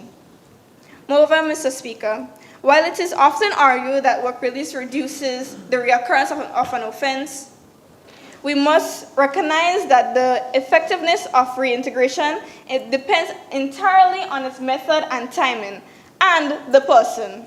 A system that rushes inmates back into society without adequate vetting, supervision, or safeguards does not rehabilitate. It destabilizes. It exposes victims to further harm and erodes the public's trust in our justice system. Let us not confuse leniency with progress. True reform must be balanced, responsible, and victim-conscious, grounded in a justice system that rehabilitates offenders without compromising the healing, dignity, and safety of those who have been harmed.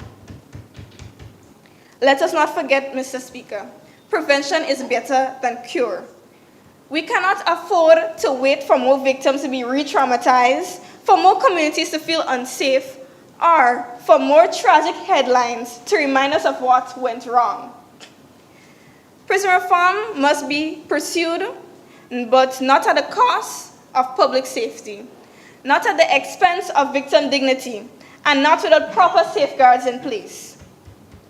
Let us be firm but fair, compassionate but conscious, and above all, responsible in how we design and implement reform. Because justice is not only about rehabilitation, it is about accountability, protection, and restoration of everyone affected, not just the offender.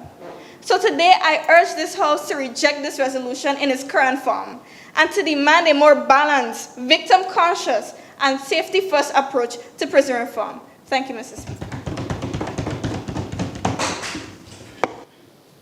Thank you, Honorable Member. Are there any other contributions to this resolution? Youth Minister for St. Patrick West.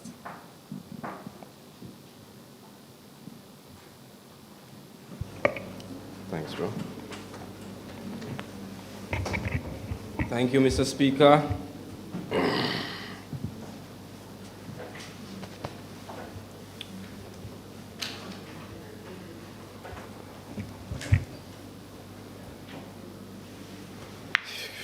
Let me first say good morning to you, Mr. Speaker, and my colleagues, everyone in the gallery.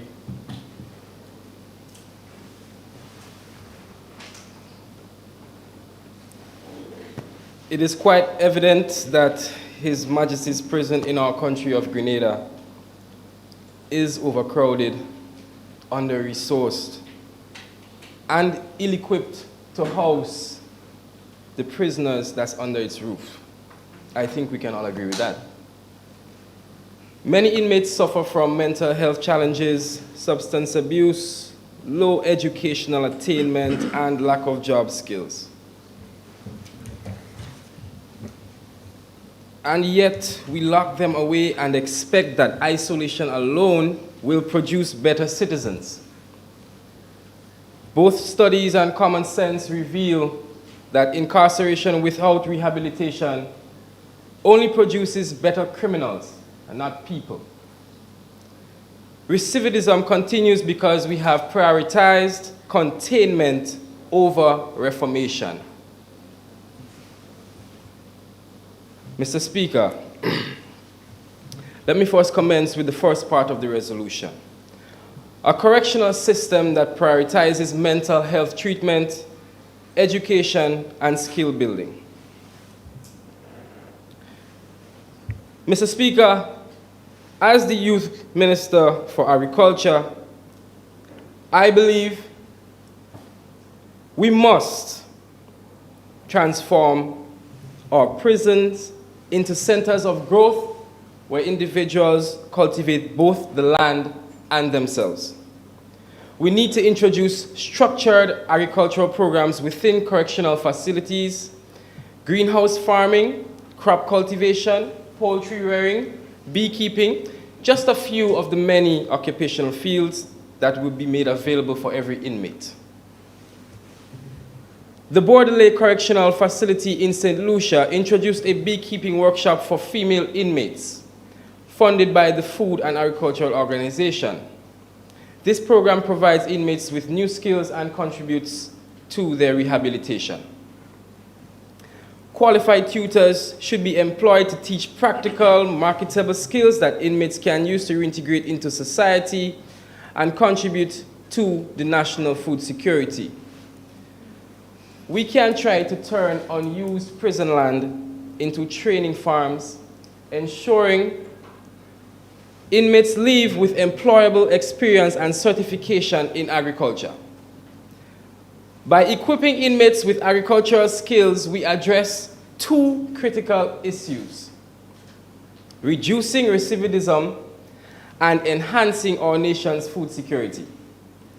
This approach transforms correctional facilities into centers of growth and productivity, Mr. Speaker. A literate, skilled, and self-confident individual is far less likely to return to crime. The necessary policies must be implemented in order to ensure that every inmate has access to academic education, vocational training, and life skills development, thereby providing them with certificates and experience to learn trades. I ask you, shouldn't every inmate leave the prison with a resume and not just a record? The second part of our resolution, Mr. Speaker, calls for alternative sentencing. Non-violent and first-time offenders, who most of the time are young, misled, and in need of guidance more than a jail cell. I am appealing to our humane character here when I say deserve a second chance. There are many initiatives that can be organized whereby we can hold individuals accountable without stripping them of their potential. Initiatives include, but are not limited to, community service, probation, restorative justice circles, and supervised diversion programs. Drawing inspiration from our Caribbean neighbors, we can implement agricultural programs within our correctional facilities. For instance, according to ncnguyana.com, apologies.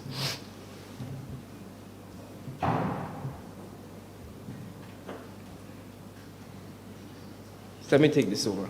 According to the website ncnguyana.com, Guyana's Prison Agricultural Initiative not only rehabilitates inmates, but it also bolsters national food security.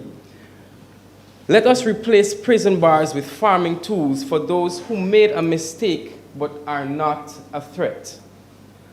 Alternative sentencing programs can be implemented that place non-violent first-time offenders in supervised agricultural work or food production initiatives whereby farming can be used as a structured, disciplined form of accountability that fosters responsibility and builds community value, thus reducing prison overcrowding while rehabilitating individuals through meaningful contribution. Mr. Speaker, alternative sentencing not only reduces the burden of our overcrowded prisons, but it saves the government money and reintegrates individuals faster into a productive society. Let us not forget, every time we imprison someone unnecessarily, we risk turning a mistake into a lifestyle. This brings me to the third part of the resolution, Mr. Speaker, which I believe is vital. By partnering with private sector organizations to develop work release programs, we are providing inmates with something invaluable: hope and a way. Partnerships must be cemented with farming cooperatives, agribusinesses, and government land agencies to provide job placements, mentorship, and land access for ex-inmates. We can collaborate with institutions like the University of the West Indies, which has initiated educational programs aimed at developing entrepreneurship among inmates.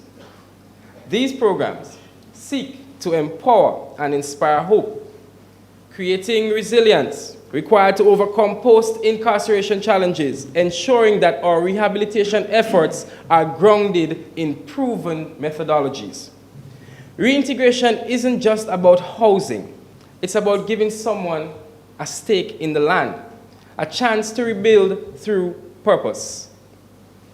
The Jamaica's Department of Correctional Services operates the Rehabilitation Industries branch, which provides inmates with training in agricultural practices, livestock management, and agro-processing.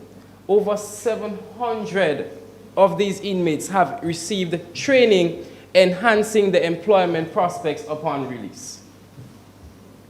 In collaboration with the University of the West Indies, the Barbados Prison Service has introduced advanced agricultural practices to inmates, covering areas such as soil preparation, crop propagation, and poultry housing design. This program aims to blend theoretical knowledge with hands-on training, facilitating rehabilitation and skill development. When inmates re-enter society, Mr. Speaker, we do not want them to do so as strangers, but rather as skilled workers, ready to contribute to the development of the society. This can be achieved by providing inmates who are approaching the end of their sentence access to real-world job experiences, example, construction, technology, hospitality, and of course, agriculture. Mr. Speaker, even with all these reforms, we must address the most vulnerable time in a former inmate's life, the moment they walk free. Some are released to no living accommodations, hardly any real support from families, and don't even mention a police record, including prison time, with difficulties in finding a job. All these factors contribute to the individual often falling right back into the same environments that led them to become an inmate in the first place. I am of the opinion that structured reintegration programs should be established to aid in the rejuvenation of ex-inmates. An International Development Bank study highlights that effective rehabilitation and reintegration programs can reduce recidivism rates by 20 to 40%. However, less than 1 in 5 prisoners in the Caribbean has access to such services, underscoring the need for expanded programs. We must ensure that release from prison does not mean release into despair or pessimism. Reintegration is not charity. It is justice continuing outside the prison walls. Mr. Speaker, after careful deliberation, it is evident that I stand in support of the resolution tabled here today. I appeal to you, Mr. Speaker. I appeal to the honorable members of this House, and I appeal to the members in the gallery. Let us vote not only with our minds, but with our conscience. Let us pass this resolution and make Grenada a regional leader in correctional reform. Let us prove that rehabilitation is not only possible, it is necessary. May God continue to bless us all and this great nation. I thank you for your indulgence, Mr. Speaker. Thank you, Honorable Member. Are there any other contributions to this resolution?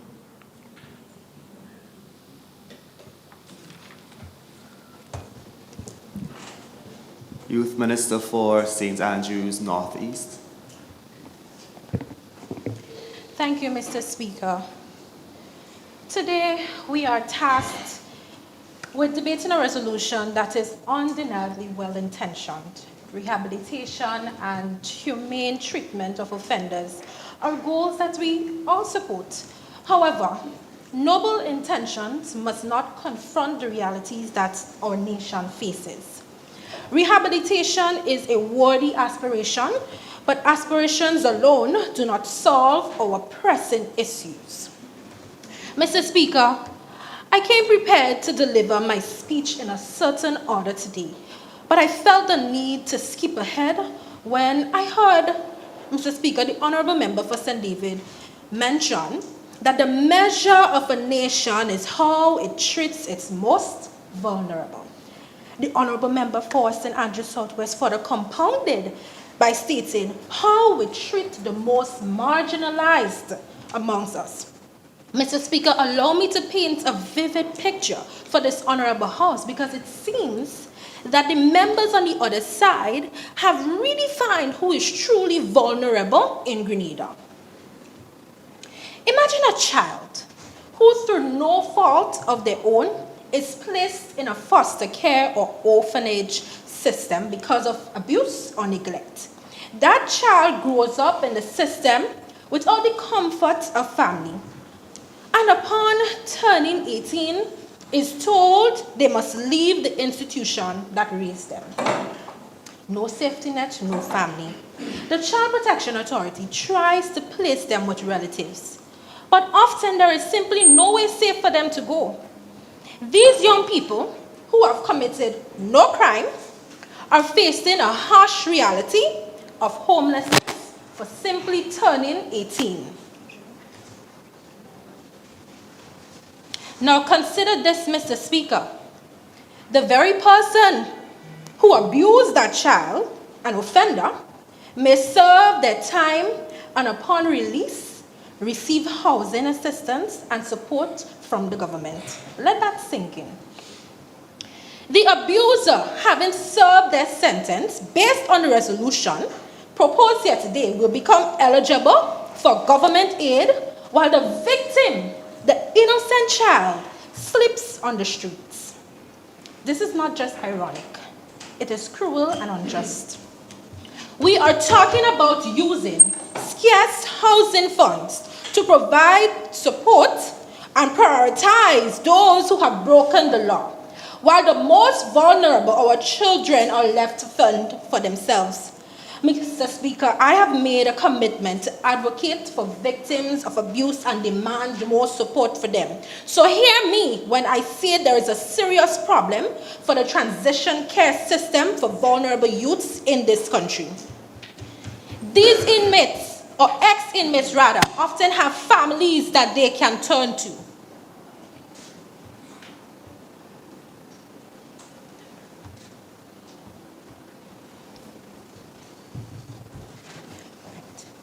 But these vulnerable youths are removed from care because, in reality, they had no one in the first place. Or they were placed in care because they had no one to turn to in the first place. So prioritizing the need for education of ex-inmates and housing assistance for them misplaces our moral empathy.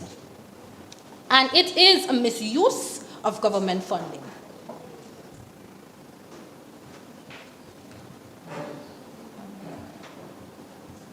Mr. Speaker,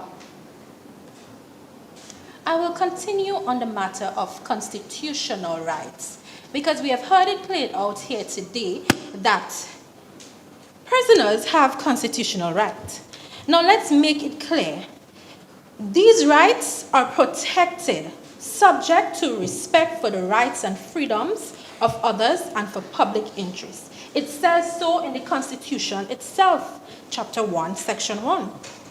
What happens when a citizen willfully violates the rights of another? When someone robs, assaults, or kills, they must accept that certain privileges will be curtailed.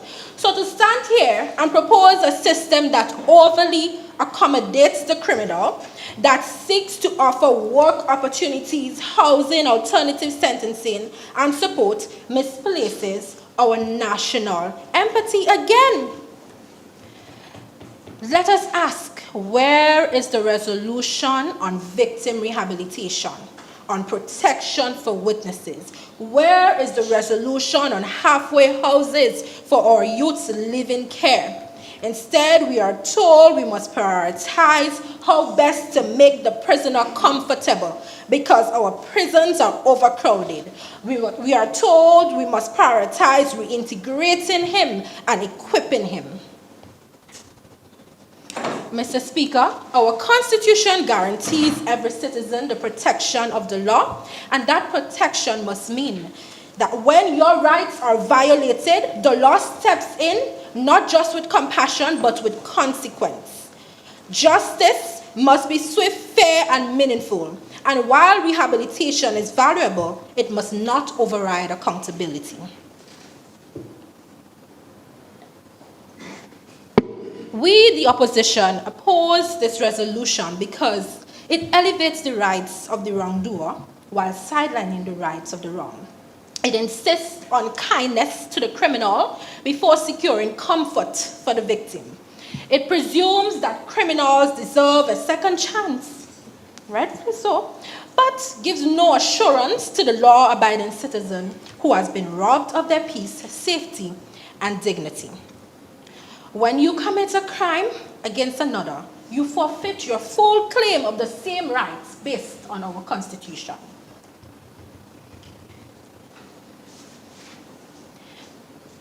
And Mr. Speaker, I would like to add as well, the issue of overcrowding is not justification for leniency.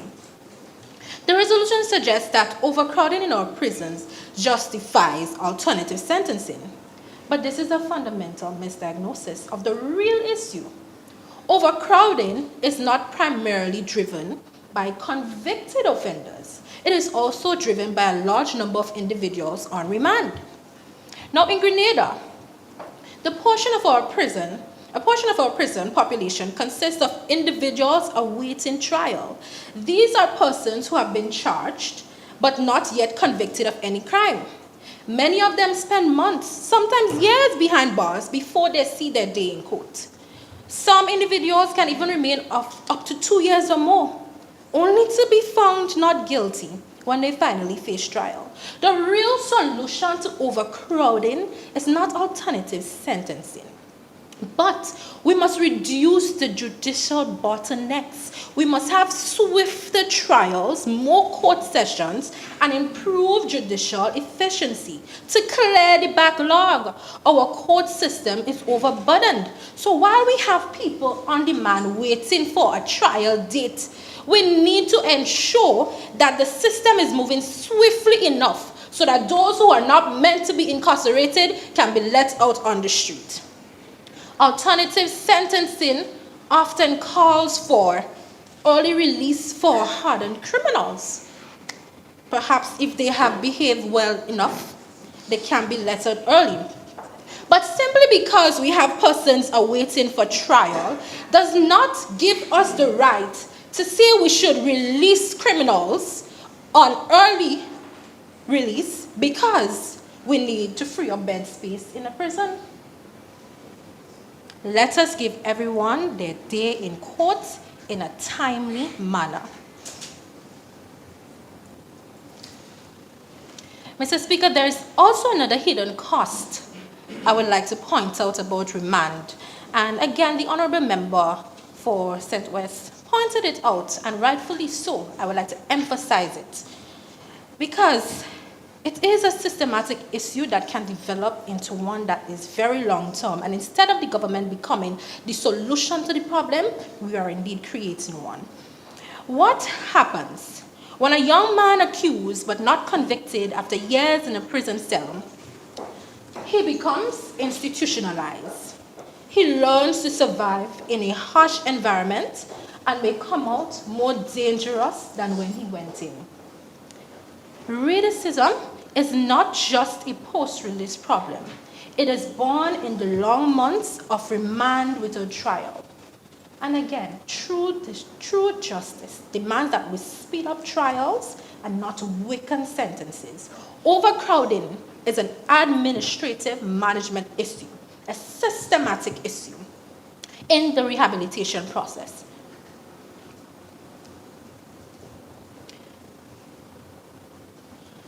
Mr. Speaker, one of the most glaring oversights of this resolution is the assumption that alternative sentencing and rehabilitation can be seamlessly integrated into our legal framework. This is simply not the case. Our criminal procedure code is rooted in an 1897 colonial era and remains largely unchanged in its philosophy and application. This outdated legal structure prioritizes fines and imprisonment with very limited provisions for non-incarceration alternatives. This resolution, however, calls for alternative sentencing would require amendment to the criminal code, which currently makes no mention of community service, drug rehabilitation, or mandatory sentencing options. Advocating for a widespread use of alternative sentencing under the current law is wishful thinking. The criminal procedural code would need to be reformed first. It's like we are putting the cart before the horse. Otherwise, Mr. Speaker, this fancy resolution here will be nothing more than what's written on paper, but not legally enforceable. There is indeed, however, a probation act that the honorable members on the other side may argue, right? But, Mr. Speaker, according to the Probation Act, the offender must consent to the probation order if they are 14 years old. If the offender does not consent to the alternative sentencing, the court cannot legally impose a probation order. This is explicit in the legislation as it requires willingness to comply for the order to be valid. In the absence of consent, the judge would be forced to consider traditional sentencing options outlined in the Criminal Procedural Code. The Criminal Procedural Code is silent on community service and drug rehabilitation orders as a sentencing option. Example, if the court wanted to send a young man to a drug rehab program instead of prison, it legally cannot under the Criminal Procedural Code.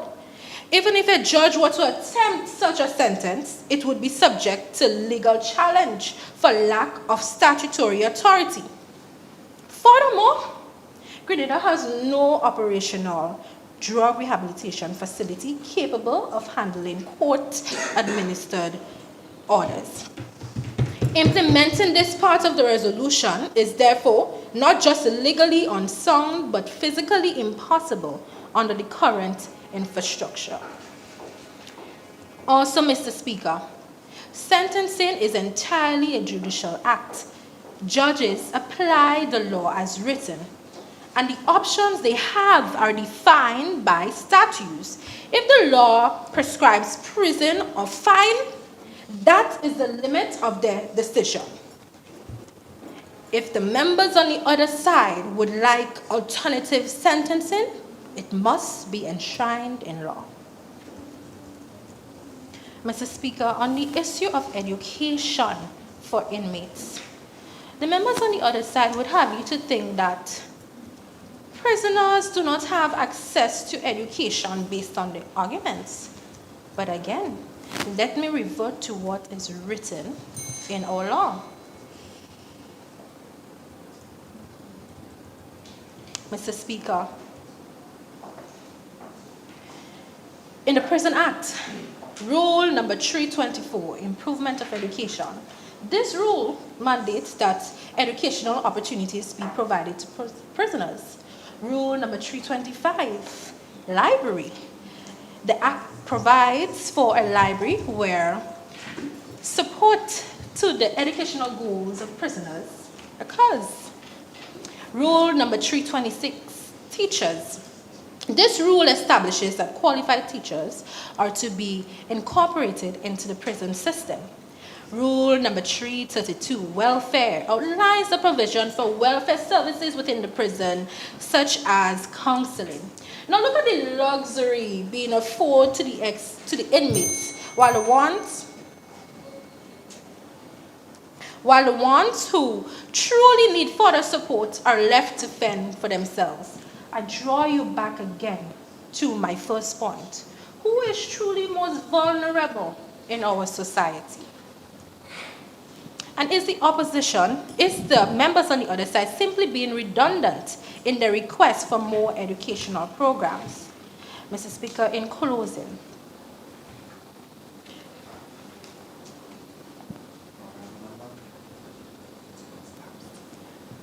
Mr. Speaker, I beg your indulgence for 1 minute to wrap up my speech. Honorable Member, I've been gracious to give you additional time. However, I will give you 30 more seconds. That is fine, Mr. Speaker. I'm grateful.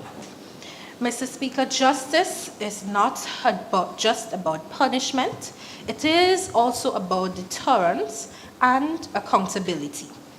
We share the resolution's aspiration for rehabilitation, but we cannot let good intentions override practical realities. Justice must be consistent, fair, and meaningful, and we must address underlying issues in fixing our judicial delays. And before we talk prison reform, we must update our legal framework. Thank you. Thank you, Honorable Member. Are there any other contributions to this resolution?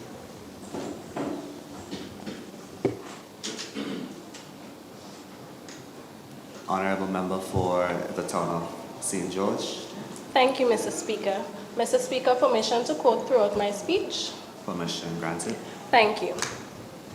Mr. Speaker, specially invited guests, my fellow parliamentarians, government and opposition, good morning. Today, I stand firm like the palm trees in the botanical gardens, rooted in reason, grounded in reality. As we Grenadians like to say, you can't play mask if you're afraid powder. In other words, if you are not ready to accept the consequences, then you should not take on the challenge. This proposal sounds noble: rehabilitation, reintegration, education. But we must see for the reality before us, not just the ideal. Today, we rise in opposition to this resolution, not because we do not value second chances, but simply because we believe ambition without preparation leads to collapse. The government of Grenada simply does not have the infrastructure, oversight, or financial capability to implement a rehabilitation-focused system as proposed. Let's not fool ourselves. What sounds good on paper can quickly become a national disaster if the foundation is shaky. And in a justice system already burdened by overcrowded prisons, limited mental health professionals, and underfunded public services, this resolution risks creating more harm than good. And this takes us to my first point, the cold hard truth about the matter. Grenada does not have the financial support or infrastructural background to support this resolution. Mr. Speaker, Grenada's total 2025 appropriation was valued at EC $1.913 billion. Of that, only $12.13 million, or 0.6%, is dedicated to the new Ministry of Health, Wellness, Religious Affairs, and Mental Health, and EC $2.4 million more via the National Health Insurance, together just totaling EC $14.53 million, or 0.76% of the entire government spending. Mr. Speaker, the official capacity of Richmond Hill Prison is 198 inmates. And let's pay attention to this number. Mr. Speaker, I repeat, the official capacity of the Richmond Hill Prison is 198 inmates.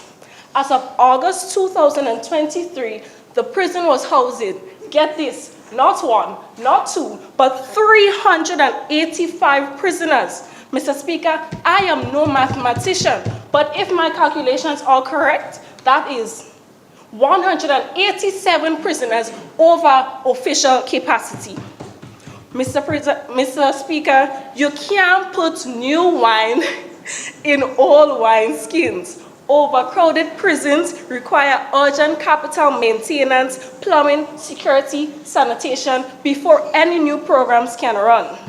To run education, counseling, vocational workshops, you need psychologists, vocational trainers, and social workers. Each salary is at market value, likely exceeding $100,000 per year. Let me break it down for the government. A rough estimate.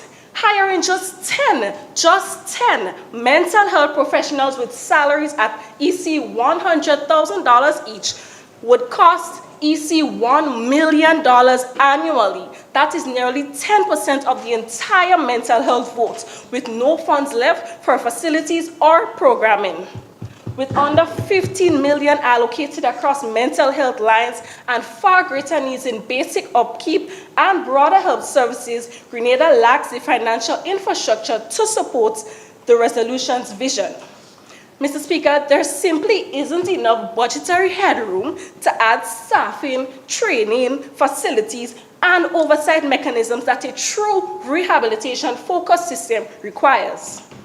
Mr. Speaker, instead of adopting the full rehabilitation-focused system, there are other alternatives to improve the faulty prison system. Upgraded prison facilities, expanding cell capacity, hiring and training more correctional officers, just to name a few.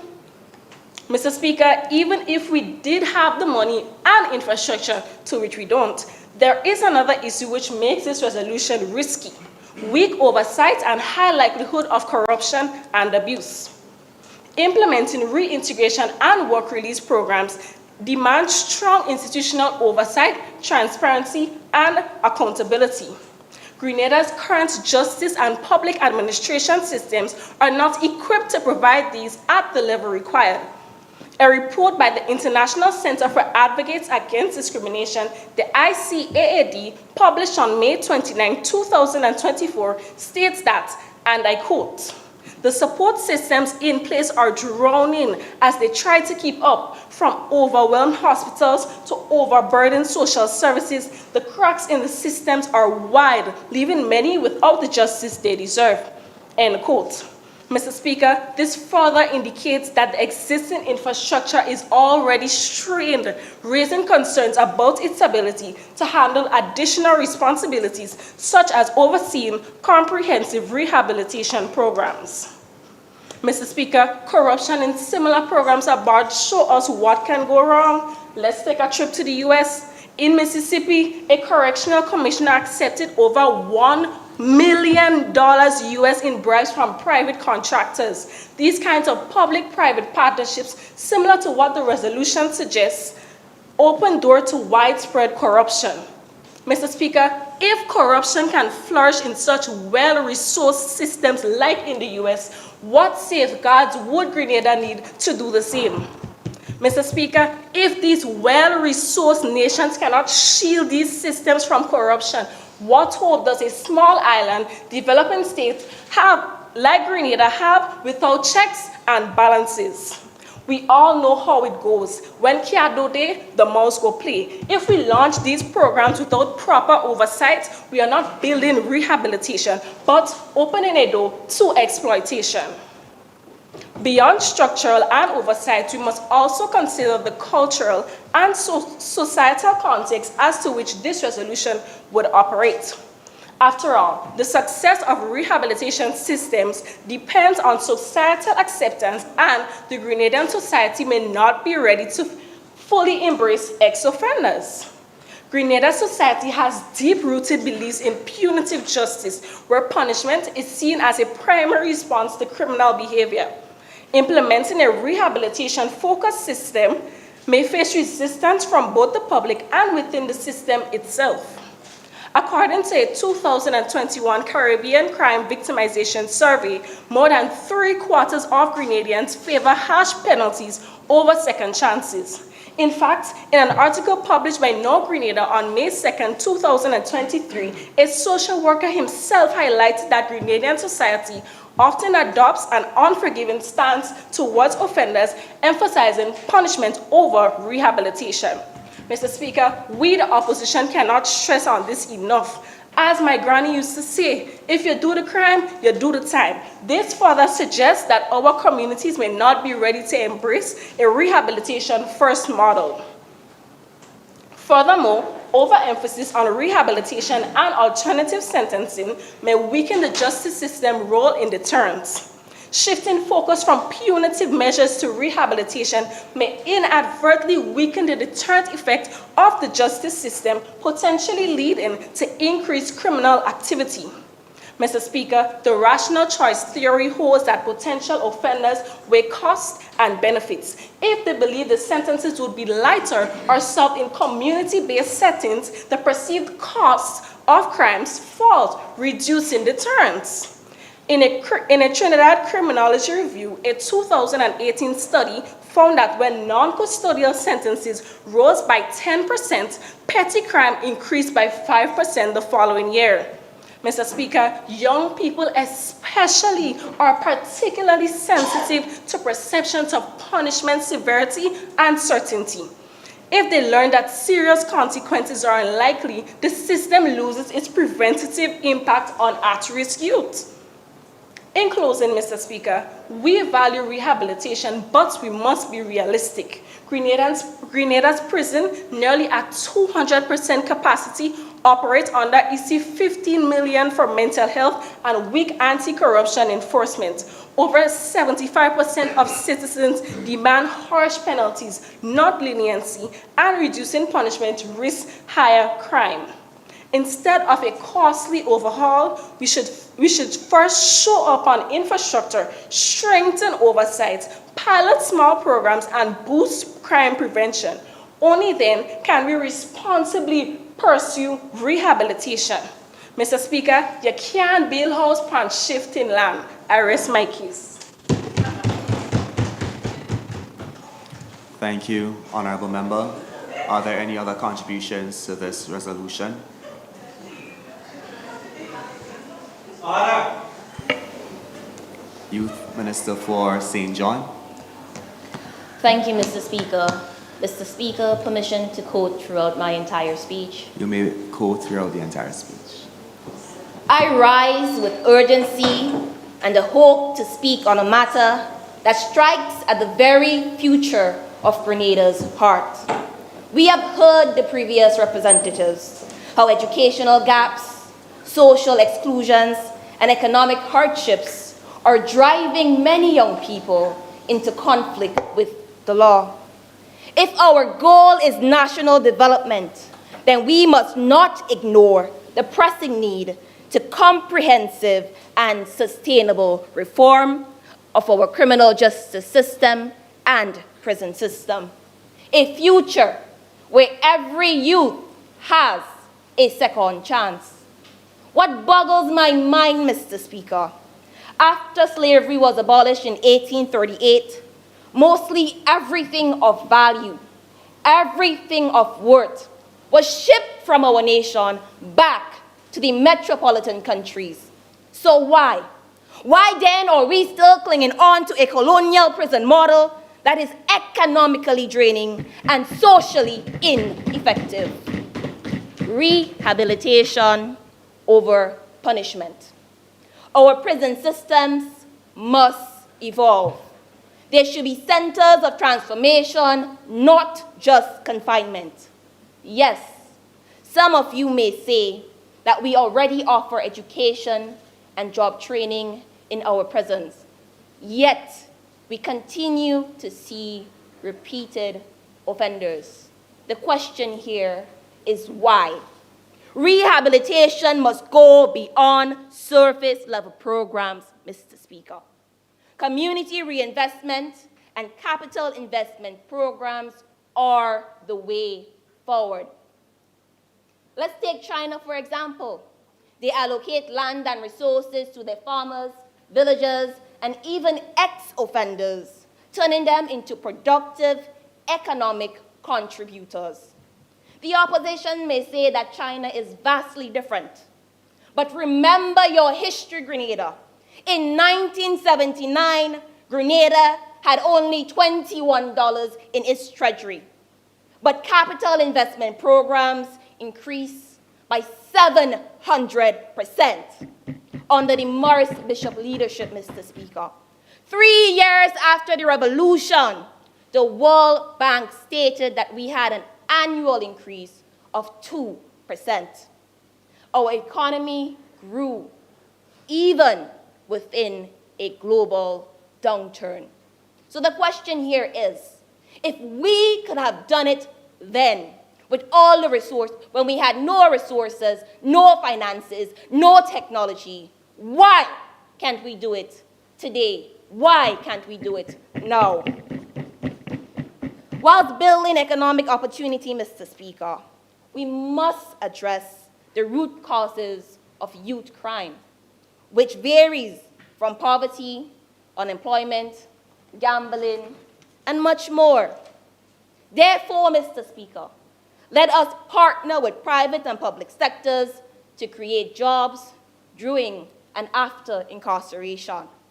Let us improve and structure our own in-prison work programs. Let us renovate the old St. George's University building in Grand Anse into an industrial boarding school, Mr. Speaker. Let us expand inmates' access to traditional vocational educational training programs and the newly launched Skip and Elevate Hall program, Mr. Speaker. Let us work with cooperatives, NGOs, and willing citizens to lease their lands to young offenders that are interested in agri-businesses, Mr. Speaker. Let us run a national campaign against gambling addiction, reducing financial distress and crime within our Tri-Island state. These reforms aren't just morally right. They are economically smart, saving taxpayers millions. By providing inmates with real skills to rebuild their livelihoods, Mr. Speaker, we will create productive citizens that will contribute to the workforce and grow our economy. These solutions, Mr. Speaker, it lowers the long-term cost and it definitely strengthens our economy.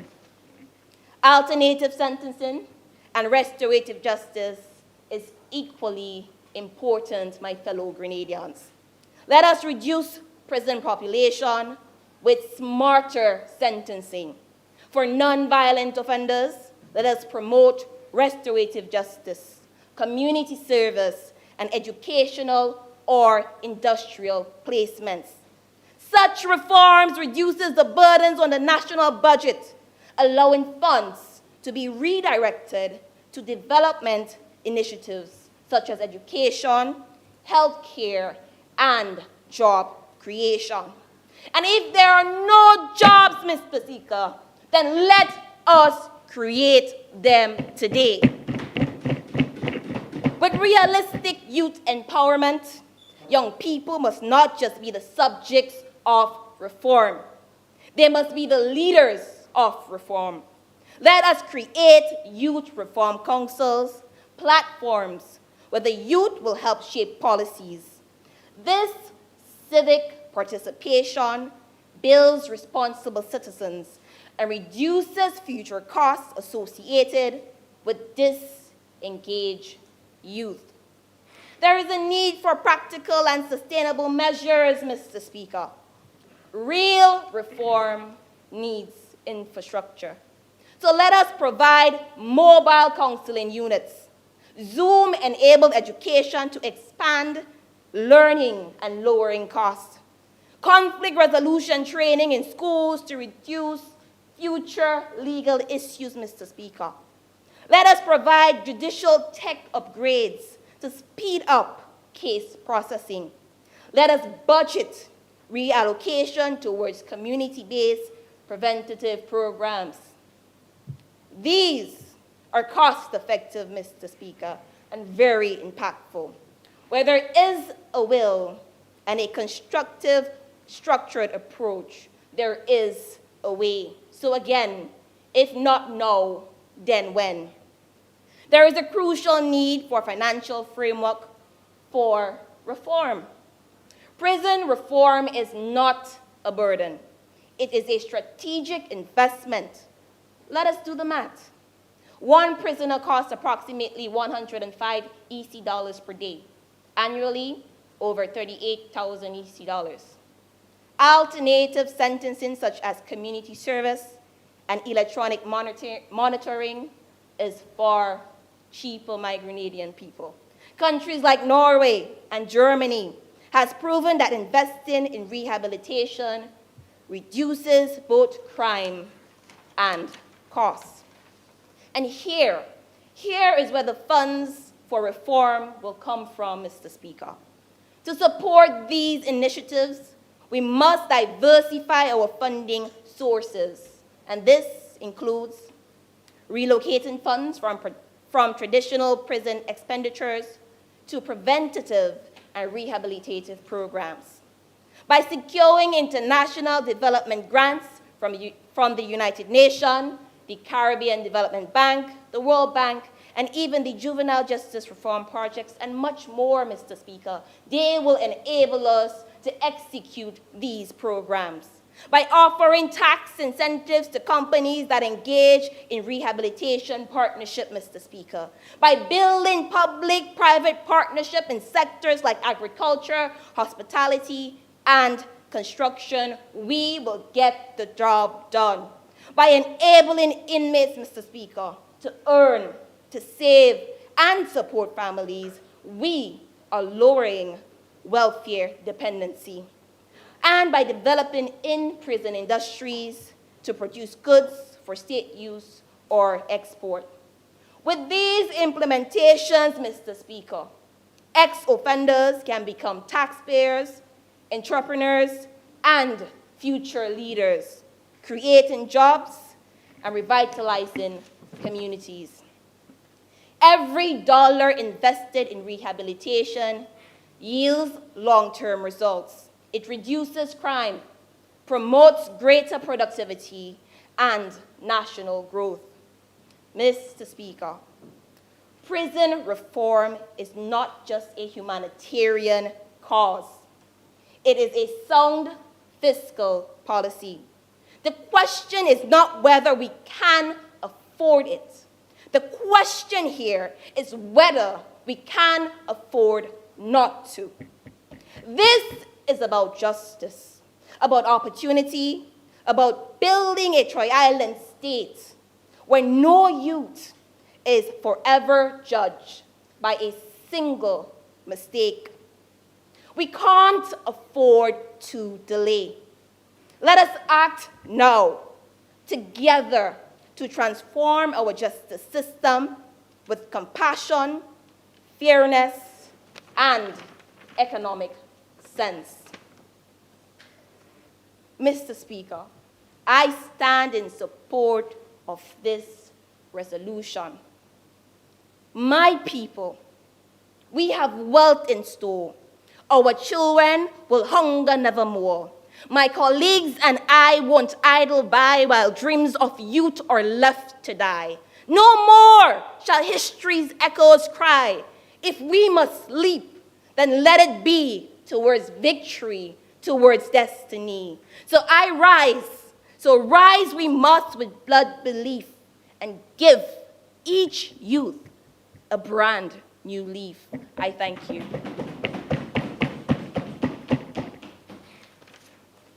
Thank you, Honorable Member. Before we move to the rebuttal, allow me to read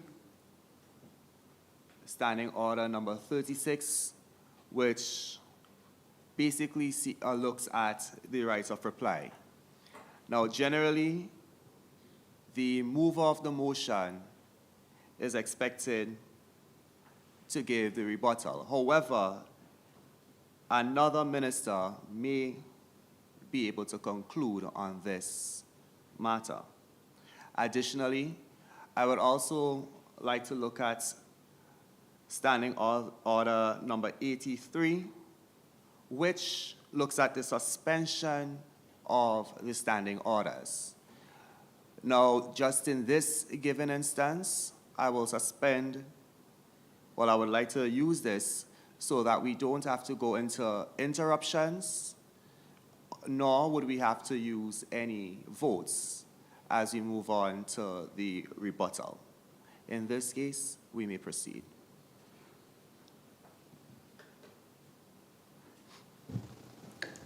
Honorable Youth Minister, you may proceed. Thank you, Mr. Speaker. So, Mr. Speaker, I'd like to thank the Honorable Opposition, the members on the other side for their contribution. But respectfully, Mr. Speaker, all I'm hearing is that the argument reminds me of a man who sees a leaking roof and says, you know what, let's wait until the rain stops to fix it. Oh, Mr. Speaker, by their logic, the house go flood. We don't want Grenada to flood, Mr. Speaker.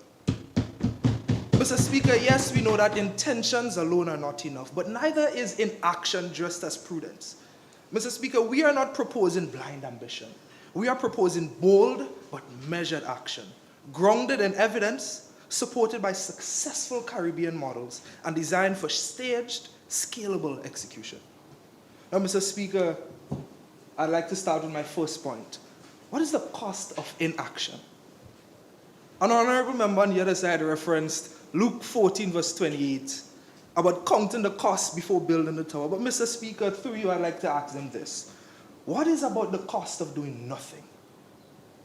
What is the cost of another generation locked in cycles of crime and unemployment? What is the price tag on wasted potential, overcrowded prisons, and rising recidivism? And Mr. Speaker, since we're quoting scripture, allow me to reference James 2, verse 17. Faith without works is dead. So while, Mr. Speaker, they're busy counting the cost, we'll be busy doing the work. Planning is good, Mr. Speaker, but at some point you have to put the shovel in the ground. Otherwise, all we'll have is well-documented, beautifully budgeted failures. Because, Mr. Speaker, the truth is we cannot spreadsheet our way through a social crisis. Now, Mr. Speaker, the second point, economic misfires and currency confusion. An honorable member on the other side referenced affordability. Using Barbados, then they went to the United States, then Grenada, then Norway. Through you, Mr. Speaker, may I ask the honorable member, which country currency is it not affordable in? They stated facts and figures, Mr. Speaker. However, they didn't state if it's EC, US, Belgian dollars, or the Norwegian krone, because I am still trying to figure out which currency we're budgeting in. They seem to be bouncing all over the map, Mr. Speaker. Bridgetown, Brooklyn, now to the Botanical Gardens. And through you, Mr. Speaker, I'd like to kindly say to the opposition, stop watching other countries' pockets. They're using a different currency, they have different funding, and they have a different capacity, Mr. Speaker. Let's focus on what works here for us, in our context, with our capacity. Now, Mr. Speaker, let's move on to a whole set of facts without footnotes. Honorable members on the other side quoted average Grenadian earning, but gave no source. Not a footnote, not a reference, not even a whispered rumor, Mr. Speaker. Then, Mr. Speaker, I don't believe anything they said. They probably forgot the source on the laptop when it crashed and decided, you know what, I'll just wing it here. But, Mr. Speaker, we are forgiving government because we will forgive her. Now, Mr. Speaker, let's move on to the devil in the details. An honorable member on the other side also mentioned, we blaming everything on the devil. But, Mr. Speaker, I have to say it. The member said, and I quote, Mr. Speaker, everything is the devil. But nobody on this side mentioned him. If we follow their logic, Mr. Speaker, they'll say next that the devil is causing the potholes in Grenada. Let's keep this debate on policy, not paranoia. And, Mr. Speaker, let's also remember that, this is a debate, not Sunday school. If members want to preach, they are pulpits. But today we are legislating, and scripture should not support policy. Should support policy, not replace it. Now, Mr. Speaker, let's move on to feasibility funding and our framework. An honorable member on the other side warned us against spinning top in mud. But, Mr. Speaker, again, following their logic, we wouldn't even be able to build a top. We'd probably leave it in the box next to broken dreams and missed chances. Mr. Speaker, let's talk feasibility. We are not promising to fix everything overnight. We are proposing a structured reintegration program built on partnerships, piloted in manageable phases, and grounded in models like Trinidad's Vision on Mission Program and the OECS JJRP project. Mr. Speaker, the Youth Reintegration Fund is powered by public-private partnerships, not just government cash. The task force is advisory, not a bloated bureaucracy. The education and skills training we are proposing already exists in frameworks like the Empower 4.0, and we're scaling, not reinventing, Mr. Speaker. Mr. Speaker, the honorable members on the other side mentioned and quoted, Barbados prison spending. But I asked Mr. Speaker, should we measure cost in dollars or in wasted lives? Should we keep youth locked in cycles of fear or break the cycles with vision? Mr. Speaker, next point, let us close the loopholes and the loops. Let's not confuse recklessness with readiness. Let's not fear the cost that will blind us and the value of human capital. This isn't about economics, Mr. Speaker. It's about equity, dignity, and national responsibility. We are not spinning top in mud. We are planting seeds, and with the right care, they will grow, Mr. Speaker. Now, Mr. Speaker, an honorable member on the other side began this speech by, saying, I'm not against this resolution, and then ended by saying, I'm firmly against it. And backed it up with not just one, but two scripture verses. Through you, Mr. Speaker, I'd like to ask the opposition, spend a little less time flipping to the pages of the Bible preparing for this resolution, and more time flipping through the actual resolution. Now, Mr. Speaker, an honorable member for St. George's Northwest gave us what I'd call an emotionally charged TED Talk. Passionate, yes, but very off topic. Mr. Speaker, the way she drifted from point to point, I began to wonder if through this debate, if it was a trauma theory or addition on Fix My Life. Mr. Speaker, she spoke passionately about victims, and yes, we agree that they deserve support, but let us not pretend that denying rehabilitation magically delivers healing. Mr. Speaker, that is not justice, that is vengeance. And Mr. Speaker, since we quote in scripture, the Bible says, vengeance is for the Lord. Our job is not to play God. It is to fix the system. Now here's the twist, Mr. Speaker. An honorable member also told us that, they're studying business management. That's great, but let me ask them this, through you. Do you need to intern with the CEO of Coca-Cola to understand how business works? Of course not. You learn through projects, courseworks, and simulations, just like inmates can learn life and job skills within correctional facilities. Mr. Speaker, it is called learning before earning, and it applies just as much behind bars as it does on campus. And Mr. Speaker, if she disagrees, I would respectfully say through you, probably change majors to creative writing or English B or something like that. Mr. Speaker, let us be clear. What I'm stating here, this debate is not about putting victims last. It's about building a justice system that puts the country first by reducing crime, breaking cycles, and protecting the next generation. Now, Mr. Speaker, allow me to respond again to a member for St. Andrews Northeast. Not out of disrespect, Mr. Speaker, but out of duty. The individual cried out for foster children and then condemned the very resolution we are trying to bring forth meant to protect them. Mr. Speaker, through you, I'd like to formally, inform the honorable member. The same foster kids and low-income youth that they mentioned are the ones most at risk of becoming inmates. And Mr. Speaker, this isn't opinion, it's evidence. Mr. Speaker, the honorable members on the other side, they're not wrong to care, but they are wrong to oppose this resolution. Now, Mr. Speaker, as another member pointed out, it's a systemic issue. So let's treat it like one. The member asks what happens when someone is accused, sits in remand for years, and comes out worse. I'll tell you what, Mr. Speaker. They become the symbols of a justice system that punishes without proof. A system that breaks people before it even tries them. And then we're surprised why they reoffend? Mr. Speaker, that's not justice. That's sabotage with paperwork. Mr. Speaker, they mentioned our legal framework is too outdated to handle reform. But how can a system built in 1987 solve problems in 2025?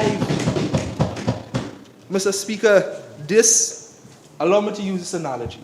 Through their logic, they're running a modern economy using a flip phone. So, Mr. Speaker, let me end on this. Justice is not vengeance. Rehabilitation is not weakness. And prevention is not surrender. This resolution is not naive. It is necessary.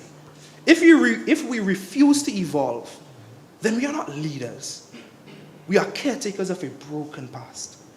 And we didn't come to Parliament to preserve brokenness. We came to build something together. Mr. Speaker, let us pass this resolution again, not because it's easy, but because it is right. Not because we're ready, because through you, Mr. Speaker, again, they mentioned several things that hold us back and why we're not ready. But Mr. Speaker, through you, I'd like to let them know again. Let us pass this, not because we're ready, but because we are brave. Thank you, Mr. Speaker. Thank you, Honorable Member.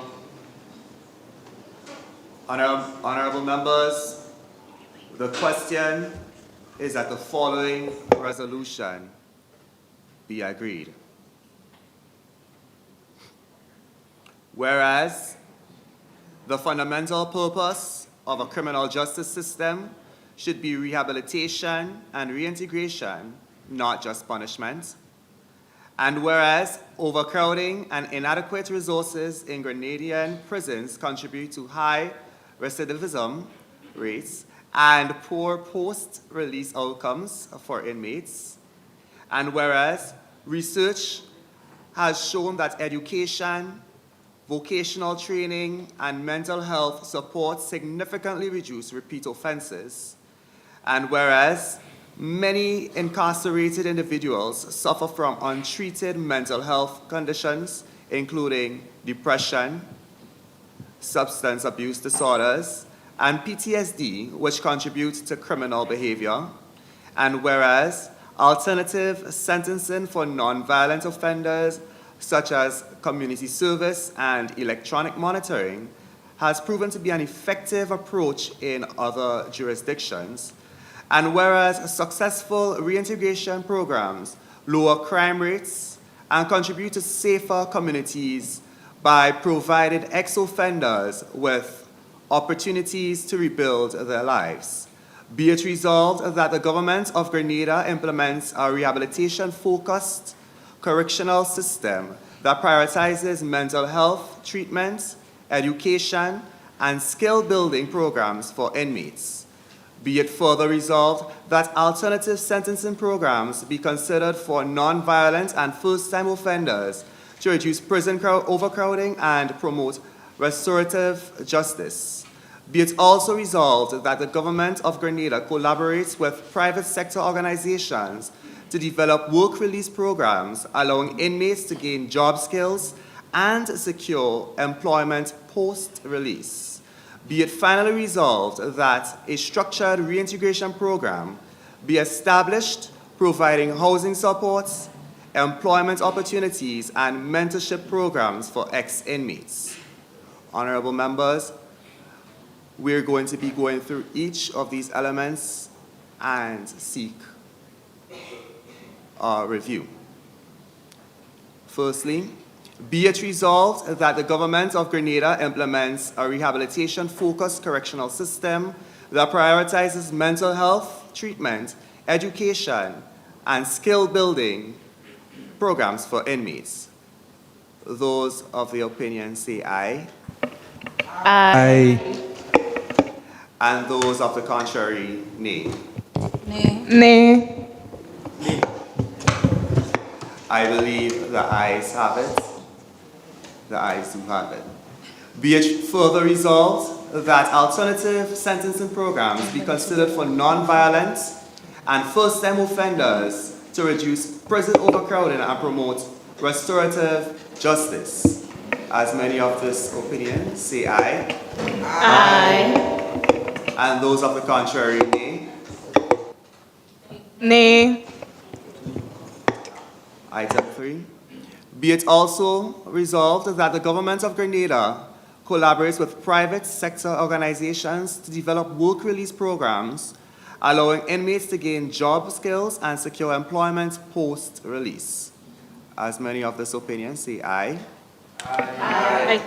And those of the contrary, nay. Nay. Fourth element, be it finally resolved that a structured reintegration program be established providing housing support, employment opportunities, and mentorship programs for ex-inmates. Those of the opinion say aye. Aye. And of the contrary, nay. Nay. I believe the ayes have it. Judging from each element, with the first, the ayes do have it. The second, the ayes do have it. The third, the ayes do have it. And the fourth, the ayes do have it. This resolution has been agreed.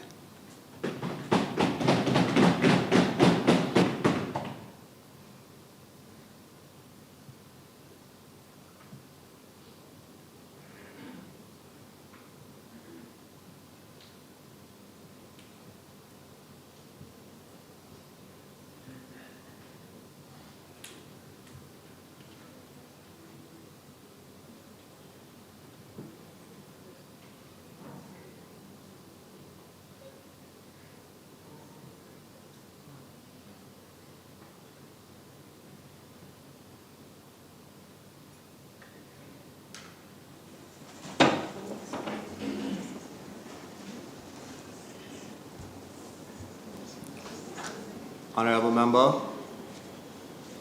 Thank you, Mr. Speaker.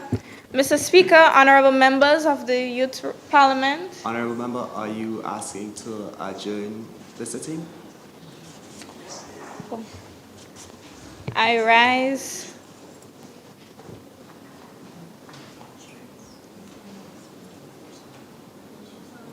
I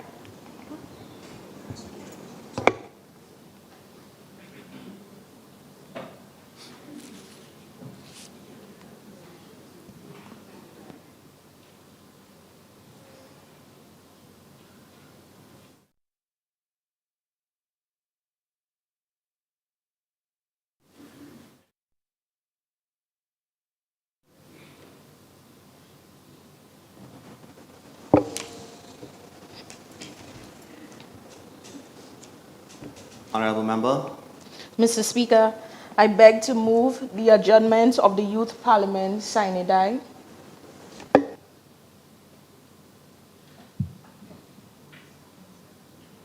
Honorable members, the question of this debate is that this House be adjourned sine die. Honorable members, the question of this debate is that this House be adjourned sine die.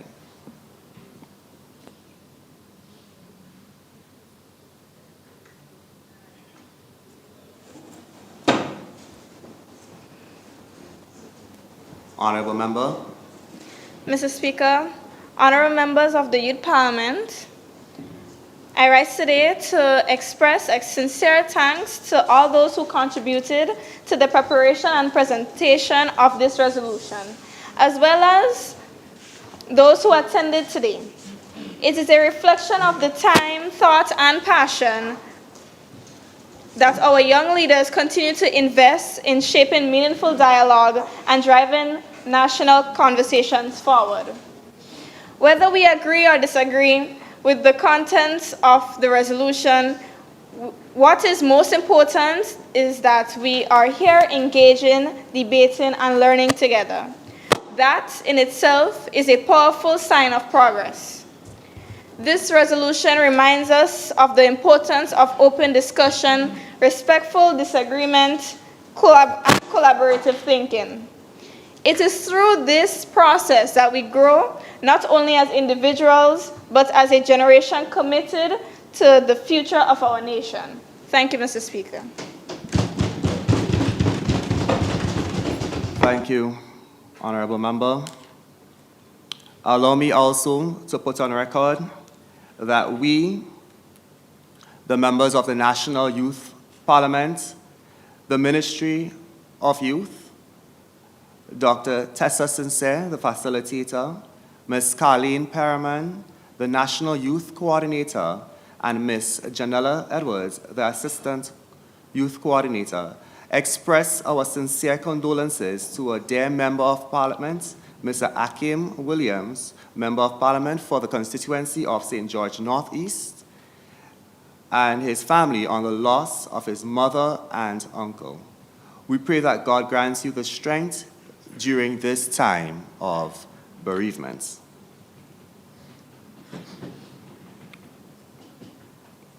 Honorable members,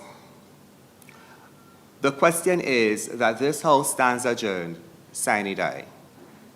As many as are of the opinion, say aye. Aye. And those of the contrary opinion, no.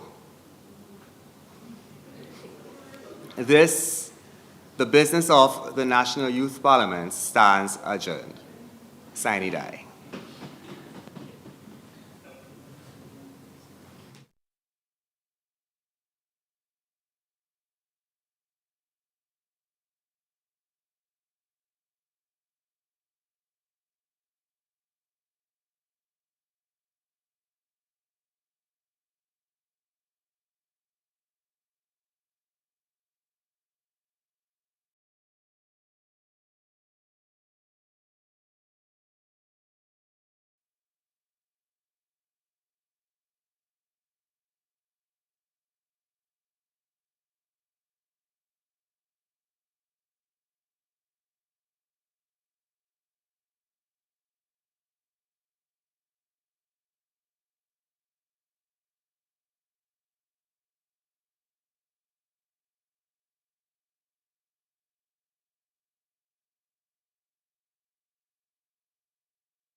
Francis, Parliamentary Secretary in the Ministry of Youth and Sports, Ms. Carleen Perriman, Coordinator of Youth in the Ministry of Youth and Sports, National Youth Parliamentarians, National Youth Ambassadors, Parish Youth Coordinators, Community Youth Associates, National Youth Parliament Organizing team, invited guests, teachers, students, members of the media, viewers via social media.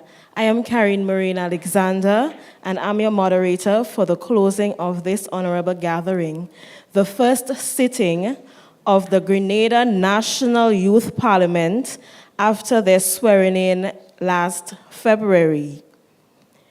What an exhilarating presentation today. I saw confidence, I saw passion, and you didn't just present, you debated. You did your research, which added depth to this debate on prison reform today. Job well done. Give yourselves a round of applause. I now invite our youth coordinator to deliver some remarks, Ms. Colin Perriman.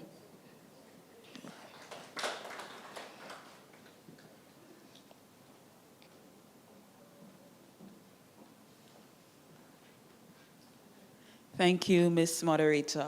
Good afternoon, everyone.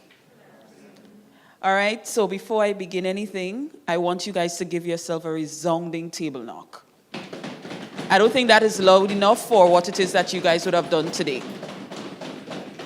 And I will invite the audience, let's just put our hands together for our National Youth Parliamentarians. I think I've said a lot to you guys over the past couple months, but I just want to reiterate how proud the ministry is of you.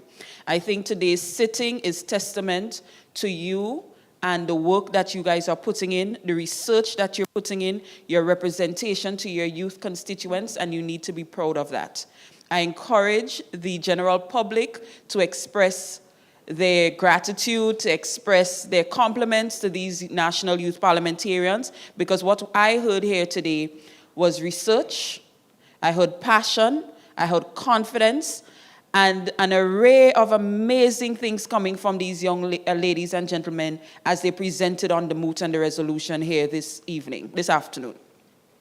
I cannot wait to see your paper, because you guys do know that you are expected to present a paper that we're going to process upwards so that it can, our government officials, our members of cabinet, our policymakers, they too can have a look, because we know that prison reform is something that Grenada is looking into. It is something that needs to be considered. It is an important issue that we need to draw awareness for, and the fact that you guys have added your youth voice to this, I think we might see actual prison reform in short order.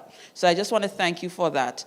On behalf of the Ministry of Youth and Sports, I want to join with the Speaker of the House and express condolences to our MP, Mr. Akim Williams, on the loss of his mother and uncle. We sympathize with you, and we pray that God gives you the strength to deal with your present circumstances. Youth parliamentarians, once again, I want to thank you for what it is that you would have done here today, the delivery on the topic. I want to encourage you to continue to put your best foot forward as you prepare for your next sitting and as you prepare for your community work that it is that you guys are going to be doing within the next couple of weeks, within the next couple of months, for the rest of the year. Thank you, and I wish everybody all the best.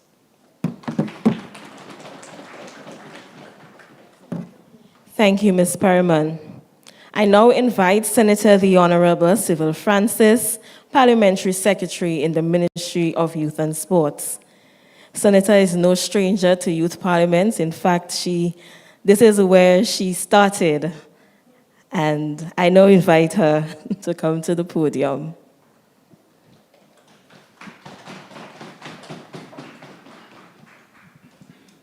Thank you, Ms. Maureen.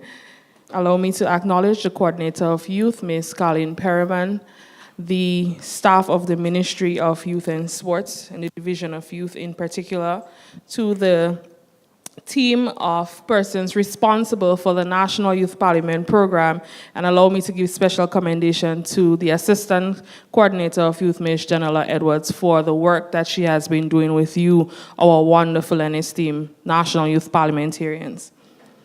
I bring greetings to you this morning on behalf of Minister Thomas, who is unable to be here this morning, and the rest of the government. Today, what we have witnessed is more than just a historic landmark in our youth development programs and policies at the ministry.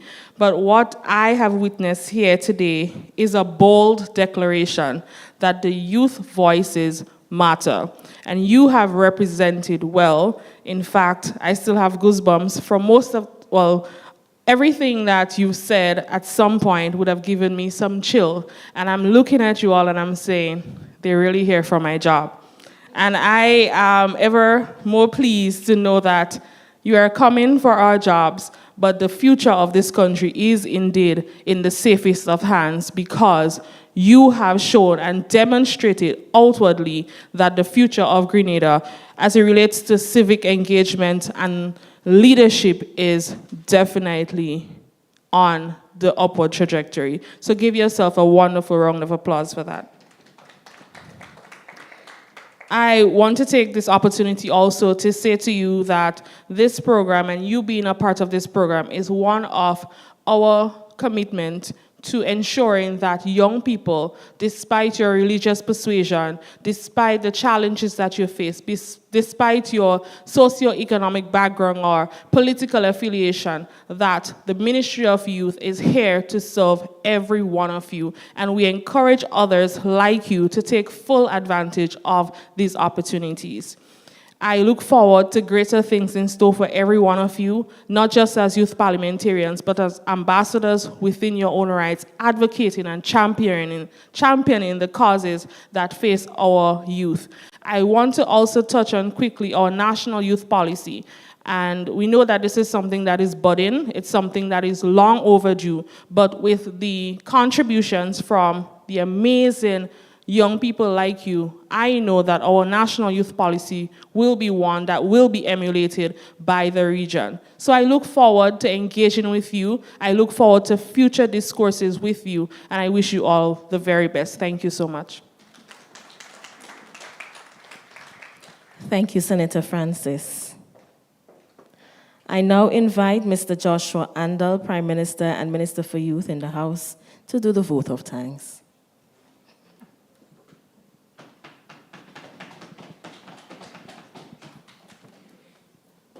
With protocol already established, I'd like to say good morning, afternoon to everyone.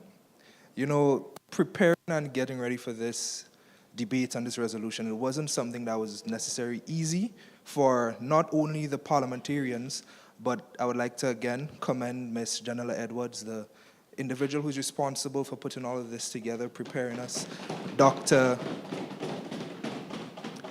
Tessa Sincere, you know, for training us, giving us, you know, the right guidance so that we'd be able to come here and deliver today. It wasn't necessary without you guys. So thank you to everyone who contributed, the direct, indirect stakeholders. Of course, the ministers who are here, thank you guys for coming and delivering your speeches. It really was riveting, listening and also contributing to this resolution. So I hope you guys enjoy the food. Thank you. Thank you, Mr. Andal. This is where we come to the end of another Grenada National Youth Parliamentary sitting, where elected representatives of youth in Grenada debate on issues relating to youth development and empowerment. This debate focused on prison reform today. We hope that you learned from today's discussion and that based on the evidence and arguments provided, you too are able to take a stand on this very important issue. Next step, the arguments and evidence presented will be presented in the Houses of Parliament so they can be presented to our national leaders. I am Karen Marine Alexander. Thank you for coming. Thank you for viewing.